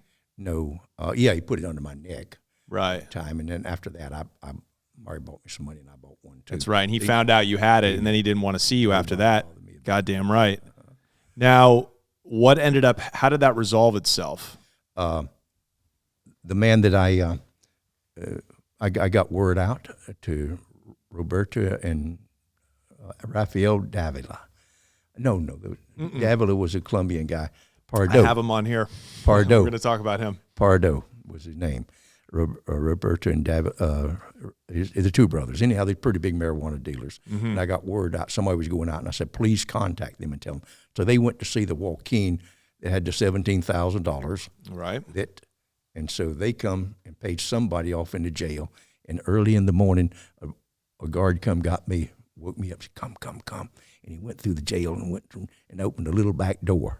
You go. Wow. Well, of course, it paid off. Probably the Yeah. warden had it. And Of everybody. course. It's paying the thing. So I claim that's escape. But, You got to say, it sucks going into Mexican prison, but it's easy getting out. They just let you out. They say, scurry. Go hurry. So there was a brand new pickup truck there with a Palomino horse head on it, and he sped through the streets and took me to the bank. And the banker says, "Here's your ticket to Los Angeles. Joaquin has paid. Roberta has paid. Right. Everybody's finished. Right. Understand?" I said, "I understand. I Yeah. don't care. You know, Yeah. $17,000 was cheap for it." Yeah. So I got on that brand new 727, and when I didn't hardly believe, I thought they were going to arrest me again. Man, I didn't got no Right. papers. I got nothing. Right. And I got on that plane, and when those wheels came up and that thing plump, Yeah. Oh, I and you get to happy about LAX that, yeah. and you just want to kiss the All right, concrete. exactly. I mean, that's how I feel coming back from Puerto Vallarta from vacation. So you're just coming back from almost really being tortured to death, right? Because they could have killed you. They could have drowned you in that bucket. You know, you never know what happens. But you never developed like a resentment towards Mexican people. No. I mean, I got an uncle. He got mugged by some black guys in like 1968. He still can't let it go. You know? I mean, it's like and most people would never go back to Mexico again after Well, I going wish through I something knew like who that. did that to me. I would go visit them Sure. with a big stick. I'd do them just as bad as they did me. Yeah, yeah. I A really, big, I a big wouldn't kill stick them. and some chili flakes. Absolutely. I would. You know, and a proctologist. Absolutely. It's a retributive, paid back hell, but I don't know who they are. Roger, the first half of this book is just you. You know what it really reminded me of? It reminded me of the last toxic relationship I was in with my ex. I couldn't decide. Every time I would say, I'm done with her, I'd say, no, but you know what? Let's give it another shot. Let's give it another 6 months. That was you in the drug business, my man. It was you saying, I'm out. And then somebody would come to you and say, you know, a friend, right, would come to you and say, hey, man, I need to move a load. And you would say, well, you know what? You can work for me. I'm not in it, but you work for me. It was like, that's kind of how I felt. I mean, it was just like you couldn't, it just kept pulling you back in. It kept, you know, when you said, I'm out of the cocaine business, Barry Seal came to you, you said, you know what? Yeah, I'll take 2,000 per key. And this is right after you said, I made my millions, I'm out. I think I wrote it down here. Yep. $7 million. That was going to be that was the price. That was actually the amount that you told yourself you were going to make and then get out of the game. And that's what I made. Well, I got above the clouds and I got above the fog. I couldn't get down. Now that got my attention. I didn't particularly think I was going to die, but I knew it was likely that I was going to crash. Yes. Right. Yes, those plane crashes were what seemed like made you say, I'm done with this. That was the most dangerous part of it. Right. Flying those or over than like airplanes. the cops or the you know, the cartels or anything like that. It was really flying that almost did you in as much as the, you know, the other elements. I'd say we're at about 1975, 1976. How much money do you think you had made before you made your first cocaine run in the pot business? I hauled so many loads. I'd like to tell you how I did those loads and how I got away with it. Please. After I had a 207 and it was just shot all to pieces. Okay. And I didn't have an airplane, and that's when I went down and got in jail over somebody else going to bring a plane. And my friend Jerry Wills came to me and said, Roger, I'd like to buy a twin Beach, and you fly it on halves. Mm-hmm. What does that mean, fly it on halves? Well, he would load it and buy it, and I guess the load cost about $40,000-$50,000, and my plane would be this, and so I would fly it up, and we'd split the profit. Right, that's right. Joint venture. Yeah, so all right, let's go look at it. So the plane was a really beautiful twin Beach, or a Beach 18. Okay. They're really nice. Yeah. And Mari's favorite plane. So we went back to Wisconsin and bought a plane that the Beach Boys had owned, and that thing was plush. That thing was so beautiful. To take the inside of it out and put linoleum from window to window was like a crime. It really was. Right. It was so pretty. Anyhow, I flew that plane, and by that time, the DEA had virtually blocked off everything from East Texas to here to California. Okay, so when you say that, they shut the route down. They shut it down. They put every little hill. They put a pickup truck with a radar on it, and they was catching 3, 4, 5, 7 planes a week. Right. So, yeah, actually, this is great. Your original route, tell us about your original route. Oh, my original route, I would come up through the Sea of Cortez and come right up to Mexicali. That's right. Across the border and right to Salton Sea, go below sea level and go out there in the desert. And then you land in Palm Springs, 2 hours away, right? Not with a load. I would go out in the desert past 29 Palms and unload it. Then I'd come back to Palm Springs, get fuel and get something to eat. That's right. You were close, though. It's all the same area. Yes. Right. Oh, yes. The first I did land at a little runway right in Palm Springs, just outside. Yeah, and it that had shitty one, right, with all the barbed wires, all over all the wires, and They said nobody can come in behind you. Well, you couldn't hardly do it yourself. Right, exactly. That's exactly. Now it's covered in windmills. Yes, and then I started going out into the desert. But then it got dangerous. I was reading where they was catching, and one time they came in, and it must have been a turbojet because it had blue streaks on it, and they directed it right in front of me, and I thought, damn, we're going to run together. I turned my lights on so we wouldn't run together. Wow. Then I turned around, went back to Mexico, and I tried to land on a dry lake, and I hit something, went bam, and I said, all right. So I turned around, went back over by the mountain near San Diego, went up by Julian, and came back in that way and got away. So I said, that route's closed. Yeah, these routes are just done. Okay. So I found in the middle of Baja, I found a beautiful old abandoned airstrip where they used to haul meat out of there with the 4-engine planes because it's so far from the road.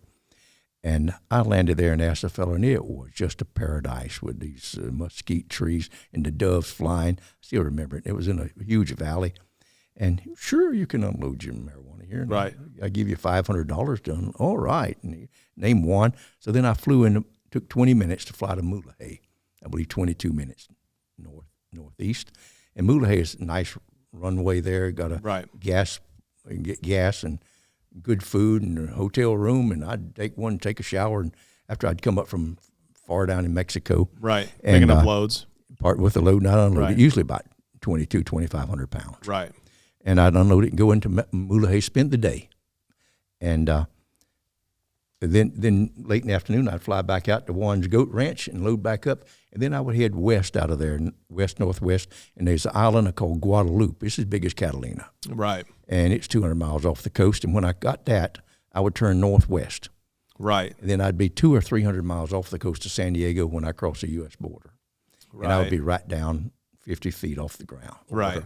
And then wow, you're flying that low. That low. I didn't. Well, they got military ships out there. They can't go over the horizon, so I was on down. Right. And so I fly on up north until I came in behind Santa Barbara, like those islands out there, and there was a runway on one, and I'd be just about dark, and I'd pull up like I took off from Santa Rosa or San Miguel, whatever it was, and I'd go out in the desert and land. I did that over and over and over again.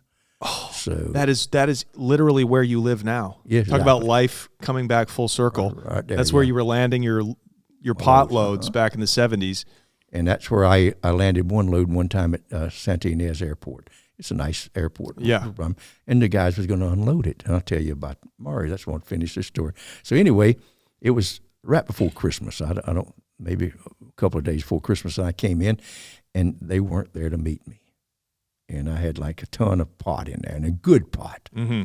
And I thought, oh, my goodness, where could they be? I just can't believe I don't have anybody. I don't have much gas to go anywhere. Where would I want to go? Yeah. So I shut the door, but I didn't have a key to lock it.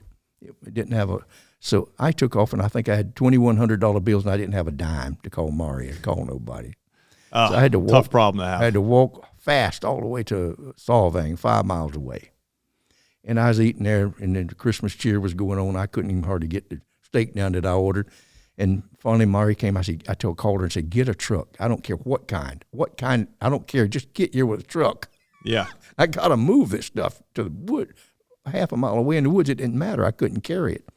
So she showed up in a little red El Camino. Oh, my goodness. Smallest truck you could have ever imagined. So we took off and went back out there, and I opened that door, and it was empty. And I thought, the thieving rascals, they come while they knew I was gone, and they stole it. Wow. So these are the guys who were supposed to unload it. Me. Now they've gone back and stole the load. They made it look like they were gone just to wait for you. I'm angry with them. Yeah. So I look in there, and I sweep it out best I could, and there was some on the door, and it was dark. I didn't know, and I don't even think I had a Swiss broom. So there was enough in there to convict me, and there's window sills and all that. Right. So just at daylight, Mari and I went back over there. I said, take me back. I got to fly this thing back and take it back over to Santa Barbara and clean it up. So she took me, and I said, just wait just a minute. Let me check to see that I get off. And I went up there, and under the behind the pilot station is a little place where the stewardess sat. They make little coffee, and underneath that, they left a bag, 70 pounds of good sticky weed. Wow. They didn't get all of it. Sorry. 2:00 in the morning. Hey, Roger, old buddy, you left us a nice Christmas present. So they did. They said, we saw you coming in, and we thought it was an airliner. So we went to McDonald's, and we came back, and what a fun was that. Anyway, I forgot that. Yeah, they didn't steal it at all. But and I kind of thought that might have been what happened, but still, it was, wow. I didn't know. So Mari, I said, back that truck up here. And so I tried to get it inside, and it wouldn't go through the door. It was that big. So I threw it over in the back, and it stuck above by the back. I said, take this, just take it somewhere close by. He said, I can't lift it. I said, just open the tailgate and back up and slam on the brakes. Get rid of it. I didn't tell her this would give you 5 years. Yeah, exactly. So left that part out. I flew across the mountain. I guess I was there in 20 minutes to Santa Barbara, and pretty soon she shows up. And I said, you are? She said, you're not going to believe this, but I heard it hit water. I said, sweetheart, there's nothing but desert and rocks between here and Santa Ynez. How did you manage to get it in water? That's pretty unbelievable. She said, well, I did what you said. I backed up and put on the brakes, and I heard it go over the cliff, and I heard it hit water. I said, just how far down did it go? She said, I don't know, maybe half a mile, something like that. The size of a small mountain. Well, I don't know. Let's go back over there, and sure enough, darn, I mean, it was a cliff that she had backed up to. Wow. And there was a little stream down there, some water, and it hit it and bounced out, so it didn't get wet. Okay, so your pot was good. You were able to salvage it. What a mess with ropes and trying to get it back up there with that poison oak and poison ivy. Yeah, right. Man, that is true love, though. That's what we call in the business a ride or die chick. That's right. Man, that's unreal.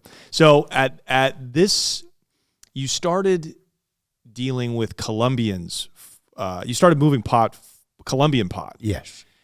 What was that transition about? Was that better pot? Was it easier dealing with Colombians? Did you get a better price on it? Like, why go way further south to get the loads? I got in some serious trouble in Mexico. Right. Okay, so we'll start with that, and then what brought you, because I want to find out what brought you to Colombia, because this all ties in with, what happens later. I was down there, and I bought a load from Door. That was,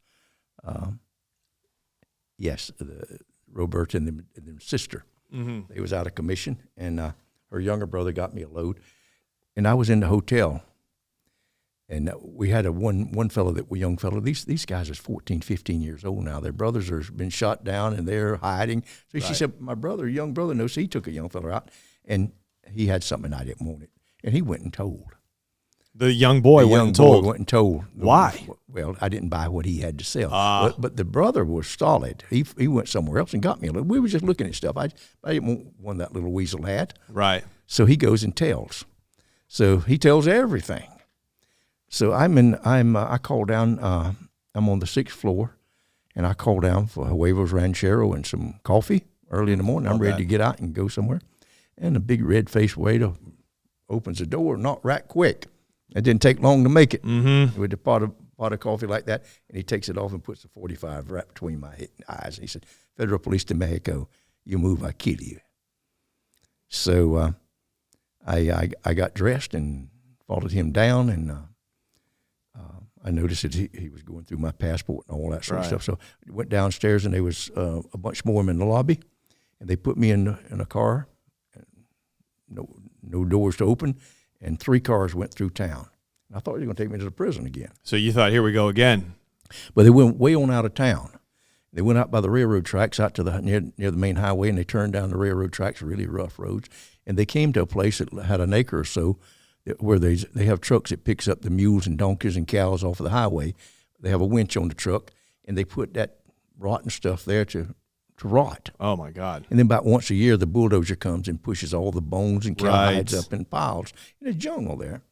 And I step out amongst all that carn and blowflies and he's horrendous smell, Donde su avions. where's your airplane? Right. And I says, I don't speak Spanish. And boy, he was a big fella. He hit me upside my ear with an open hand and knocked me plumb off my feet. And I said, my Spanish rather improved. And he took me by the hair. I seem to remember it. In my hair and put some papers under mine. We are 7 of us here from a special task force in conjunction with the American DEA. You have 3 airplanes and a yacht, and we're here to stop you. Now, you signed this confession. And they tied my hands behind me with my belt. They didn't have handcuffs. They were such gentlemen. Wow. Good. And he started in on me. I mean, they put me down on my knees and pulled my shirt up over my head. And I mean, they thumped me. They ain't no lie. They busted my nose and lips and stuff. And then they cattle prod. They had a bull prod that long. And I'm telling you what, it'd burn you up. They must have used it 100 times on me. And each time I'd yell and twist around. Mm-hmm. And there was rocks everywhere. You've seen that playground with rocks in it where it's been bulldozed off. I got around after about, 3 or 4 hours of that. They lost their gusto. Sure. So the cattle prod had used it so many times until it lost the battery. It wasn't making me jump as bad as they wanted. So they called a town for batteries, a new one. Yeah.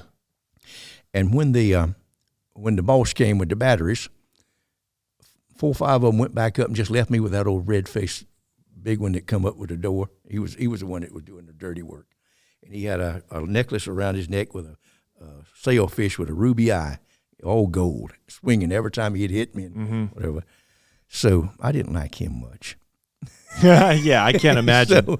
But I never got. And you like everybody, Raj. I know, but he was bothering me. So anyhow, but I could look up in that azure blue sky, and I was just at peace. I'm fixing to get away from here. Because it's just you two now. And I'd got my hand loose. I'd pull my belt until I nearly pulled the skin off. And now I'm so sweating and bloody until things slide. Yeah, wow. And plus, your leather will stretch if you just keep working it. Of course. And there was a rock there about that big, just a big potato. Sure. And I got that in my hand, and Senor, I'll sign. Say, Senor, and he came over and leaned over. What? And I came up. I hit him right up over that left eye, and he hit the ground like a Pollock. Ox that had been Pollocked. How did that feel? It felt good, 1 to 10. But I knew 11. I had about 3 seconds to get away from there. Right. So I took off, and I was wearing those little ballet shoes. I ran plumb out of them. I could just see. I was digging. It wasn't far, maybe 100 feet to the pile of dirt with the gourds and all. It was this high. And before I got to it, they opened up with me. I must have been 6 or 7 opened up. And a little machine gun just opened up just as I went to go over that. And it shredded the foliage above my head. And as I was going, a vine caught me across my nose right there and just crushed it in right there. And my head went backwards and my feet went up and I hit the ground on the other side so hard I think they could hear it. And then I yelled, "Oh, oh, oh," like a wounded dog. And all the shooting stopped. I ran through the forest, but I found out it wasn't very big. And so I took that white shirt that was all bloody and put it under a rotten log. And then I got to the edge. There was a little road there, and there was a little pasture, 100 feet across with a white horse in it with a little tussocks and a sagging barbed wire fence. And I lay there, and I was fixing to go across that road, and I heard a telephone crack 10 or 15 feet away from me. Somebody else was in those bushes. And so I can't move now. So then a car comes speeding up, and he gets in it and goes around the other side. And when he does, I run across that little two-rutted road and go under that fence, and everywhere that horse crapped, there was tussocks sticking up. And that old white horse, she must have been 30 years old with a weighed back. She just got to playing around with me like a puppy, like, "Get on out of here, horse," because you'd think like they run from you. Normally, that horse was just playing with me. God So damn it. it didn't take me horse. but a little bit to get across. And you could see there was, I guess, 1,000 acres of trees there. What was it? Mangoes. They were young. They weren't big around as my arm. And when I got to the second row, I just had jumped up on one. You could see under it. I think they had so a tractor could get under them. It was clear. You could see a mile under there or more. So I got up on that limb. I thought, I better set up here because I know I can't run across that far before somebody's going to see me. Right. And then a helicopter landed, and I counted 17 soldiers get out with their rifles to go in that area and look for me. And you're one fucking guy. Yeah. You're one guy, and you're a mess. I think of reading Well, like they say that I'd kill that guy. That's what first came out. I know I didn't kill him. But anyway, so they will kill me if they catch me now. Absolutely. So it'll beat me to death, and no doubt in my mind. So I sat on that little old limb. It wasn't big as my thumb. If I would move, that whole tree would shimmer. Right. Exactly. So late in that afternoon, about 4 o'clock, I saw the helicopter leave, and then I saw 4 or 5 cars leave, go back towards town. And I got out of that tree. I could hardly walk. I had to hold on to it. I was so stiff sitting on that limb. So I got off, and I walked across that place. Maybe it was a mile, and I came to a road, and there was a school bus coming. There was a chicken house there that hadn't been used in a long time, and it had a spigot. Right. I got some water and washed myself, but that water was just too plastic to drink. And there was a school bus come by and let some children out on the other side of the road. And it was just old logs. It was just a barn falling down. And the back of that bus looked like it had 6 inches of dirt stuck on the back of it, and it had a ladder going to the roof. So I got on the back of that bus on that ladder, and I must have rode it 5 miles. They let the children off all the way down the road.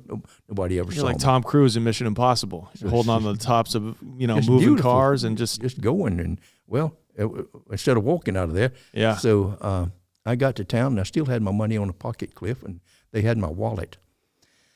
So I went in the store and bought me a Mexican shirt with real pretty and stripy and some jeans. And And in Mexico, it's normal for a guy bleeding and fucked up to just walk in somewhere and buy something. Nobody asks any questions. I would wash myself. I was pretty clean at that chicken house, so I had to get that blood off of me. Gotcha. And so they that guy put a cigarette on my neck. I mean, he just ground it. So, I mean, that's brutal. So like, that's military type torture. So they just want me to sign that thing. Get on.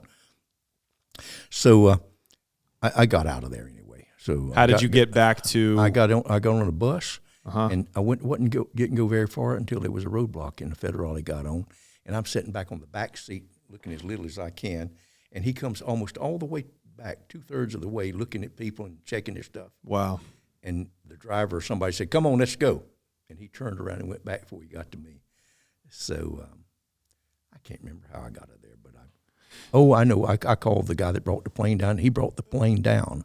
Right. And I took the load out, and then I went to San Diego. Jim's there and landed and parked it that night.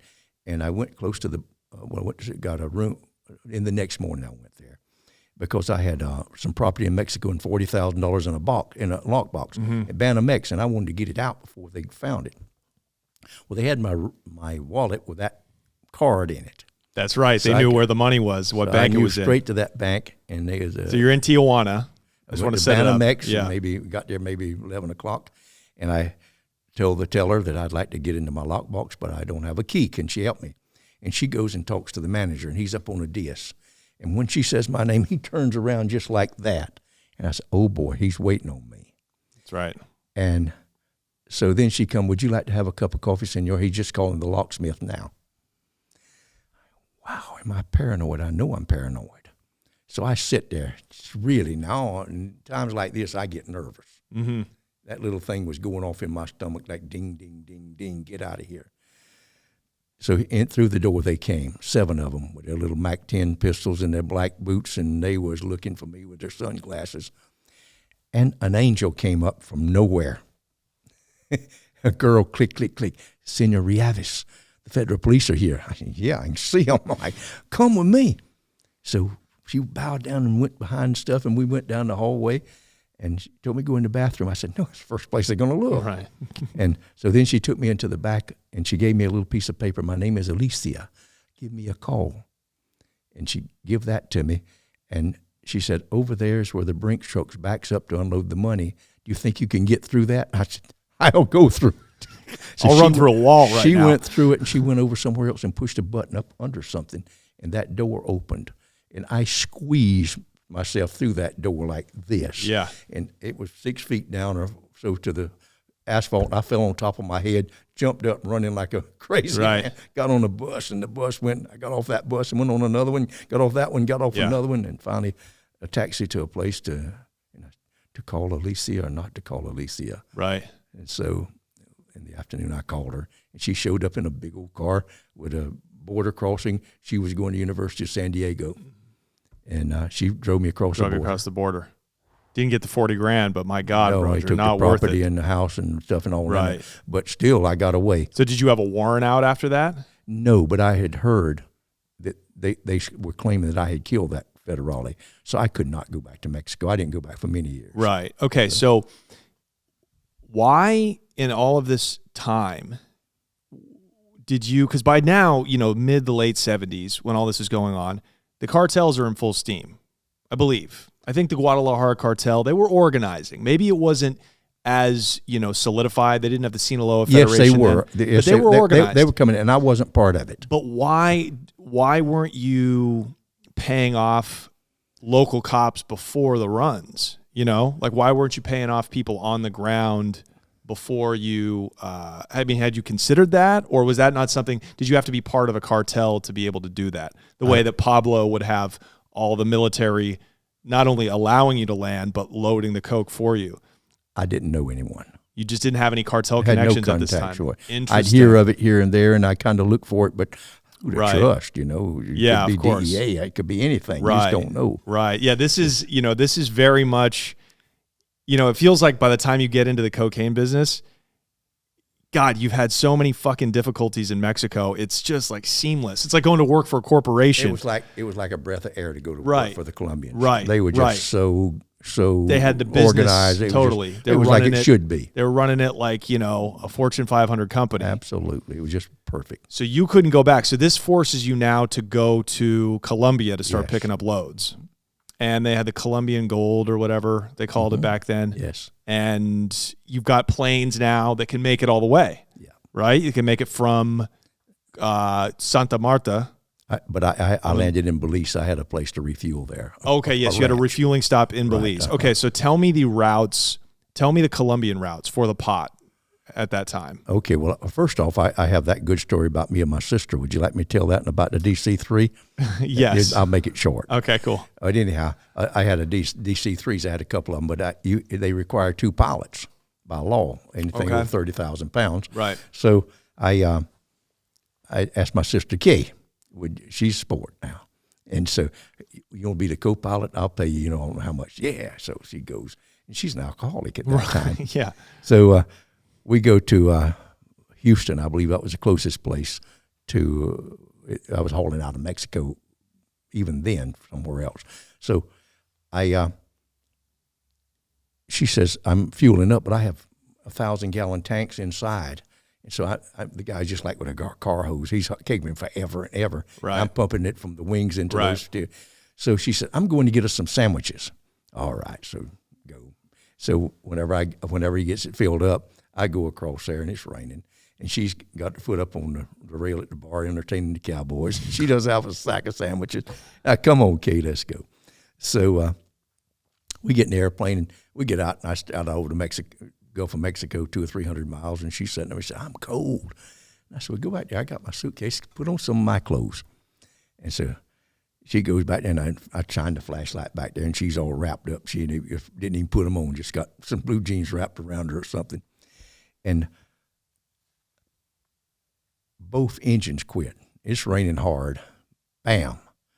I look at the instrument panel, everything going, and man, we're going towards our death. I'm 11,000 feet, but how in the what in the world? Had to be fuel. Right. Both of them stop at the What same else? time.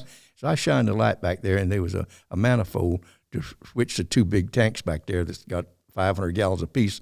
And she's drunk and put her foot on it and put it to the off position, and I was running off of them. Wow. So they just quit. So, boy, I jumped out of my seat and run back there. And so now the plane Now is the just plane's slowly. No, it's just turning over on its wing. It's Wow. falling over. And nobody's at the wheel right There's now. nobody up there. So, in the rain, the rough, and it's bouncing around. And so when I turned that fuel on, and what I had done when I left the seat, I had forgot to pull the propellers back. Now that cold gasoline hits those hot cylinders, pow, wow, and it comes loose, and they go full power, and that plane just goes up on its side, and I get thrown to the back of the baggage compartment. I tumble back there. It's on its head. Oh my So then it's falling off, and somehow I scrambled back up there, got in the cockpit, and got that thing straightened out. So, wow, that was another one. Okay. My sister Okay, Kay. we got to get her to you. a meeting, as we say in the alcoholic community. We got to get her dried up. I chained her up. I put chain around That's her. right. And That's so, right. So when you walk out that chain, you're free, honey, but we ain't gonna put up with this. That was some bizarre old world shit you did with that. Oh my God, this is so bizarre. Now, when a plane goes down like that, it's not. Are you able to eject? This might be a really dumb question. I don't know anything about. No, I did. Later on, after I got shot up, I started carrying a little backpack parachute, but. That night, I didn't have a parachute on two of us. So it's feasible if you both had parachutes. What you going to jump off in the middle of the ocean? You better yeah. go down with the plane. Right. Might be something to float on. Right. Wow. So what was better about dealing with the Colombians when it was still pot? Was it better? Was it more organized? Was it better weed, or was it just? Oh, there's a lot of luck in that. I went down there and a guy came up here and says, "Oh, Roger, if you'll unload a boat, would you like to unload a ship with 65 tons?" I sure. 65 tons of weed. I believe it was. I forgot what it was, but he was going to bring a ship up from Colombia. Well, it was just a ripoff. So it was an old airplane guy and you and a lawyer from Bogota. Right. So he said, "But we need $65,000 to pay for the fuel." Last time he came up, nobody met him. Wow. 65 grand for fuel? For the fuel for the ship. Not even in Biden's economy are we paying that price for gas. But anyway, it takes a lot of fuel to run a ship. So I said, all right, I'll pay that much. I invest that much every time I go with an airplane. Right. So you're going to bring it to me. I run out there with some. And where is he bringing it? Where do you unload in those days a ship with 65 tons? I was going to unload it just above Santa Barbara up there, a place called China Cove. I mean, I'm astonished. This is 40 years ago. Yeah. It's like you could just never do that now. No, absolutely. They'd be on that plane. All right. Yeah, but then you could certainly do it. Right. And almost everybody that you want to hire would go out there with their rubber boat and bring a ton back. It was very easy, it seems like, too, to get people to do that. Oh, you can get ordinary citizens. Just go, baby, let's go. Right. That's like a way to make some money during the summer. Absolutely. I'm a farmer and, this is the off season. Hey, do you want to go unload a boat? Yeah, there's a 50, 60-foot cliff there. I had a crane just reach over there and put a ton or two in a note and put it over on the dump truck and let it back down just fast as you wanted to go. And then these are ordinary people. These aren't criminals. They're just guys. This is just part of the culture. And how much would you pay a guy to unload a boat? I don't know, probably $10,000. 10 G's for an hour's worth of work. But I'd like to tell you about the lock on that gate. They had a lock on that thing that was bigger, and so you couldn't get out to that far. But the nails were 20 penny nails. Rusted into the post. So all you had to do, pull them out very carefully and put them back in. Right, exactly. It was just funny. Wow. So actually finish telling me this story, because this is an interesting look at how, drug shipments go wrong. So you gave this guy 65 grand. And he split with it, and he wasn't no intention of giving it back. Right. So end of story? That was the end of the story. Oh, end of story. But no, I went down. I didn't know where Cameron was. He's an old airplane salesman here that sold me a couple of airplanes. Yeah. And so I went down to Mr. Bogota. I had his card. He was a lawyer there in Bogota. So I went to see him, and he says, "Well, the only thing I can do is get you a load." Yeah. So we went over to Santa Marta and went up on the side of a mountain, and some of his cousins are Davilas, and they brought out a load of beautiful Santa Marta gold. Right, Santa Marta gold. That's what it is. And so I had to go get my airplane. Mm-hmm. Well, I came back and we set up and ate and stayed up tonight. And early in the morning, I woke up and he was gone, of course. And so I went out and got in the airplane. I said, "We'll fill it up tonight." Mm-hmm. Done. And that stuff was in paper bags, and it just curled up little stuff, dry as a right. Fucking wasn't what you paid for. 2,500 pounds. Yeah, it wasn't nothing even similar. So I started to rake it out of the plane, just rake it out and be through with it. I said, "Well, I might make a little something. I don't know what the stuff is." So I took that stuff home, and it sold in a day for $300 a pound. Wow. It smoked really good. Everybody was after it. So then he come up after his little thing. I said, "Listen, and he was sheepish. I said, I'll give you $10,000 for your half or whatever the deal was. Don't ever give something like that again." Yeah, right. So I think I came out with $600,000 off of that load. Right. Throw it away. But anyhow, I went to see him again, And he says, I have some, you want to make some real money with the cocaine business. I have somebody I want to introduce you to. So he took me to Medellin, and we flew there in a plane, 707. It shook all over. I was scared of that thing. And we landed downtown Medellin, and he took me to a beautiful, beautiful penthouse downtown. And they met a guy named Fernando Correo. That's right. And he was hefty. He had You called him one of the biggest traffickers at the time. He was an early, according to your book, he was the kingpin. He was the guy at the time. He had it. Yeah. But he was an alcoholic, and he looked big old ugly man, but he could just entertain you. He was just all right. Bowls of cocaine on the table, it was like popcorn. Par for the course in Colombia. I like this story. So anyhow, while we talking about him, and he says he got all we want to do as drunk talking. Go talk tomorrow to my wife, and okay, we did. But inside shade a woman from Bolivia, high cheekbones, and she's dressed in rabbit furs and rabbit fur boots and all white, and she's showing out. Yeah. She's got 2 little bodyguards with her. Yeah, fake tits, according to this book, too. And these are early fake tits. So That's hard as pool balls. So anyway, she's talking, and she don't pay any attention to me or the lawyer. She's just got all ears for the man there. So she's looking for business. She's in business. Sure. So she says she's on her way to Miami to buy an airplane. So Roberto Davila over there, he says, "Oh, Roger here has an airplane for sale." And she looks at me, "What kind of airplane you have?" In Spanish.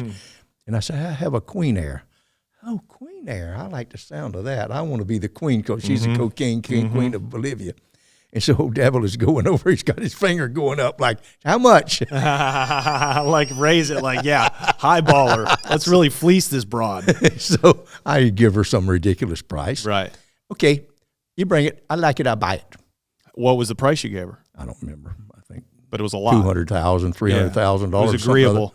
Yeah. So Yeah. okay, you bring it. I like it. And you had paid like $60,000 for it. Exactly. Yeah. I built 3 of them. The wings had been burned off of them, and nobody wanted them. That's right. You knew what you were doing. So I said, "Yeah, but I can't just bring it down. It takes a lot of gas. You give me $5,000, and if you don't, it'll go towards your price." "Okay, Miguel, give the man $5,000. He gave me $5,000, and I called a pilot there in Santa Barbara, and he brought it down. So we fly to. I didn't want to bring it to Medellin, so I said we bring it to Panama. Okay, so we flew airliner over to Panama, and that plane landed. I mean, it came down. It looked like an airliner. It had big landing lights on it. Wow. And so she liked it. So, okay, want your money, you got to take me to Santa Cruz, Bolivia. Okay, let's do that. So we took off, and I flew her and her whole entourage down to Santa Cruz, and she's sitting up in the co-pilot seat pretending it's Queen Air. So we landed in Santa Cruz, and she had an old limousine with flags on it, and the police escorted her with their motorcycles, and she's Queen Bee around. Right. So we go out to the edge of town under the big water tank, if you ever want to find out, and it looked like a square mausoleum out of marble. Wow. Okay. And a razor wire fence around it. And all the people are out by the gate, and the gate's open. They're crying and wringing their hands. There's about a dozen of them. "What's wrong with you idiots?" "Your lion is eating the baby, senor." "What?" So she runs in the house, and I go in behind her, and she got a big old pet cougar, about 200-pounder, and he's eating a baby. He got baby about to eat up. You can see one. It was awful. I mean, Ate the baby, like the baby, swallowed it whole. No, he's just taking chunks of it at a time. There's nothing left of the baby. Oh my God. A little bit of the head and diaper and some little clothes laying there. Jesus. So yeah, it was just awful. Whose baby was it? One of the maids. One of the maids. And so she grabs a light, all bloody his face, and she grabs him and takes him in another room, and she goes out there and cusses all those people. Yeah. Just screams at them like, "Get out of here, you idiots! I never want to see your stupid face again here." She didn't care nothing about him. Yes, this was one of the worst people that you ran, in my estimation, that you dealt with. This was a real evil, evil woman. Her name was, do you remember her name? Yes, Sonia de Attila. Yeah. Yeah, she was a Bolivian. I'd never heard of her. She was a Bolivian drug lord at this time, in the late 70s. Now, What happened? Levine writes about her in the book, The Big White Lie, the CIA and the crack cocaine epidemic. So what how was she tied in with all that? Oh, she was down there with the people making it. She was going to pay me $1,000, I believe, a kilo to fly base. Cocaine base, yeah. Right. And then she hooked up with Noriega because she wanted to know if I would fly ether from Panama and for huge amounts of money. Wow, that's right, the precursors. And I wouldn't do it. Why not? This is the most dangerous thing you could handle. It could just blow up. Oh, yeah, how burned. flammable So it many is. people got burned to death with that stuff till they quit using it. Wow. Yeah, so that's right. In Bolivia, that's the main. Now Bolivia has their own drug cartels, but back then it was, they have the most coca leaf, Yes. so they harvest it, turn it into base, and they actually smoke it. That's like their crack down there too. So you would smuggle kilos of coca base to Colombia, and they would give it to the kingpins there to make it into cocaine. Yeah, I didn't want any deal with it. I had my deal going. I knew what I was doing. I get $5,000 for bringing the stuff up. Exactly. So in that base, they was killing each other wholesale down there in that jungle. That's right. What was going on with that? There was a lot of killing going on in Bolivia at the time. Huge in Colombia too. Wow. So and it was happening in the jungle. Yeah. And you 1,000 miles with no radio, just dead reckoning. You know, and weather and no civilization there. It's just animals. That might be a little bit rough for me. Yeah, totally. Right. Well, I just didn't think it was wise to do it. Right. But also that was kind of where, I'm thinking here's a good man, Roger, who's really just a businessman who is now rubbing shoulders with some evil. Yes. With real killers. People she was the only one that I ever did. People that really shouldn't be walking around. And whatever happened to Sonia? What was her demise? They brought her up here and put her on the witness protection. You imagine that? She never spent a day in jail. Not a bit. This killer who doesn't even care that a baby is getting eaten by a cougar turns states, rats everybody out, and doesn't have to spend a day in prison. That was really despicable. They offer her, said they'll give her anything that she can want. That she wants if they can tell her where Roger Reaves is. We haven't heard from him in years. He's on our 10 most wanted list. He's flown for every cartel in South America. Wow. That's in the book, The Big White That's right. Lie, the CIA and the crack cocaine epidemic. And so she just didn't have any information on you? She didn't know where I was. Right. I only met her that one time. Right. So tell us about your first cocaine flight. All right. I was, Fernando sent me over to his wife's place. And so she says, just hang on. He's got plenty of it. He'll sober up one day. Right. And so I was waiting. And this is Fernando Correo in Medellin? Yeah. Okay. And so she called and says, he's having a big birthday party over on the Pacific coast. And we're flying over there with airlines flying everybody over, the ones that don't have a private. So I went. I was in Belize at the time. And I went there and I got on and had those British shorts that carry about 40, 45 people. And they flew over just took off from Medellin and just went over to the coast. And this is the Pacific coast. Pacific coast. And if you don't know Colombia, there's nothing over there. Nothing between Ecuador and Panama. It was just jungle over there. It's just jungle. You might well have been landing on an island. Right. And they landed uphill and I was on there and I met a couple on there, Mario and Matilda. And she spoke English, nice-looking people. And I think she was over there to sell them boats. And that runway was more than 5,000 feet long, just going up for the ocean. And they had little cabins up on stilts, so nice and painted. And they had a log house with a river coming around behind it that it looked like it had been there 200 or 300 years. And what a beautiful place. And the helicopters kept landing and private planes kept coming. And it was a junkyard that would have made anybody a multi-millionaire. Airplanes pushed up to the side with wasp nests on their necks, under them, pontoons. They had just had planes brought in and used those numbers of those old planes for their new ones. D8s, tractors, $1 million a piece with the exhaust pipes off of them, rain going down. They just didn't care. Right. It was just like unbelievable. So I landed there, and I took a little walk and pulled my shoes off, and the river brought red mud in there.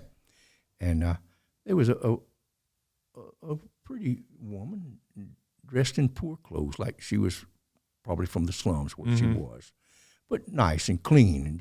And so she started walking with me, and she was talking. I don't know. I was invited to fly here, and I've never been in a helicopter before. I've never been in an airplane. It's my first time flying. I don't know why he asked me. Who was he? Whoever he was, Jaime. So I'm meeting Mario and Matilda coming the other way, and Matilda speaks good English. She said, Roger, Mario was to tell you that you're walking with the girlfriend of the most vicious killer of Colombia. And he suggests you get away from her. And he said, you know what? She's not that hot. I think I'll walk away. She ain't hot at all. I was just talking to the poor girl. She's just chatting with me. So I guess I was peaceful or whatever. And who was that man? Well, I went on about my business, and that night, the imported people got their stilts, and I got put in a room with men, just like a bunkhouse. And I'm standing there chatting with folks 10 o'clock at night or something, and that woman just comes flying in that room and nearly knocks me over. There's a man behind her, and I believe I'm meeting the killer now. The big bad wolf. So anyway, he was drunk, and his friends got, oh, Jaime, da-da-da-da-da. That party raged for about 3 days. And this is like the who's who. This has everybody there. They had stand-up comedians, they had judges, they had police chiefs from all over the cities. And what they had done was to get together and decide to quit killing people, and let's work together. Right. So this is basically the launch party for the Medellin cartel yes. as we know it. Yes. So this is the first time you met Pablo Escobar.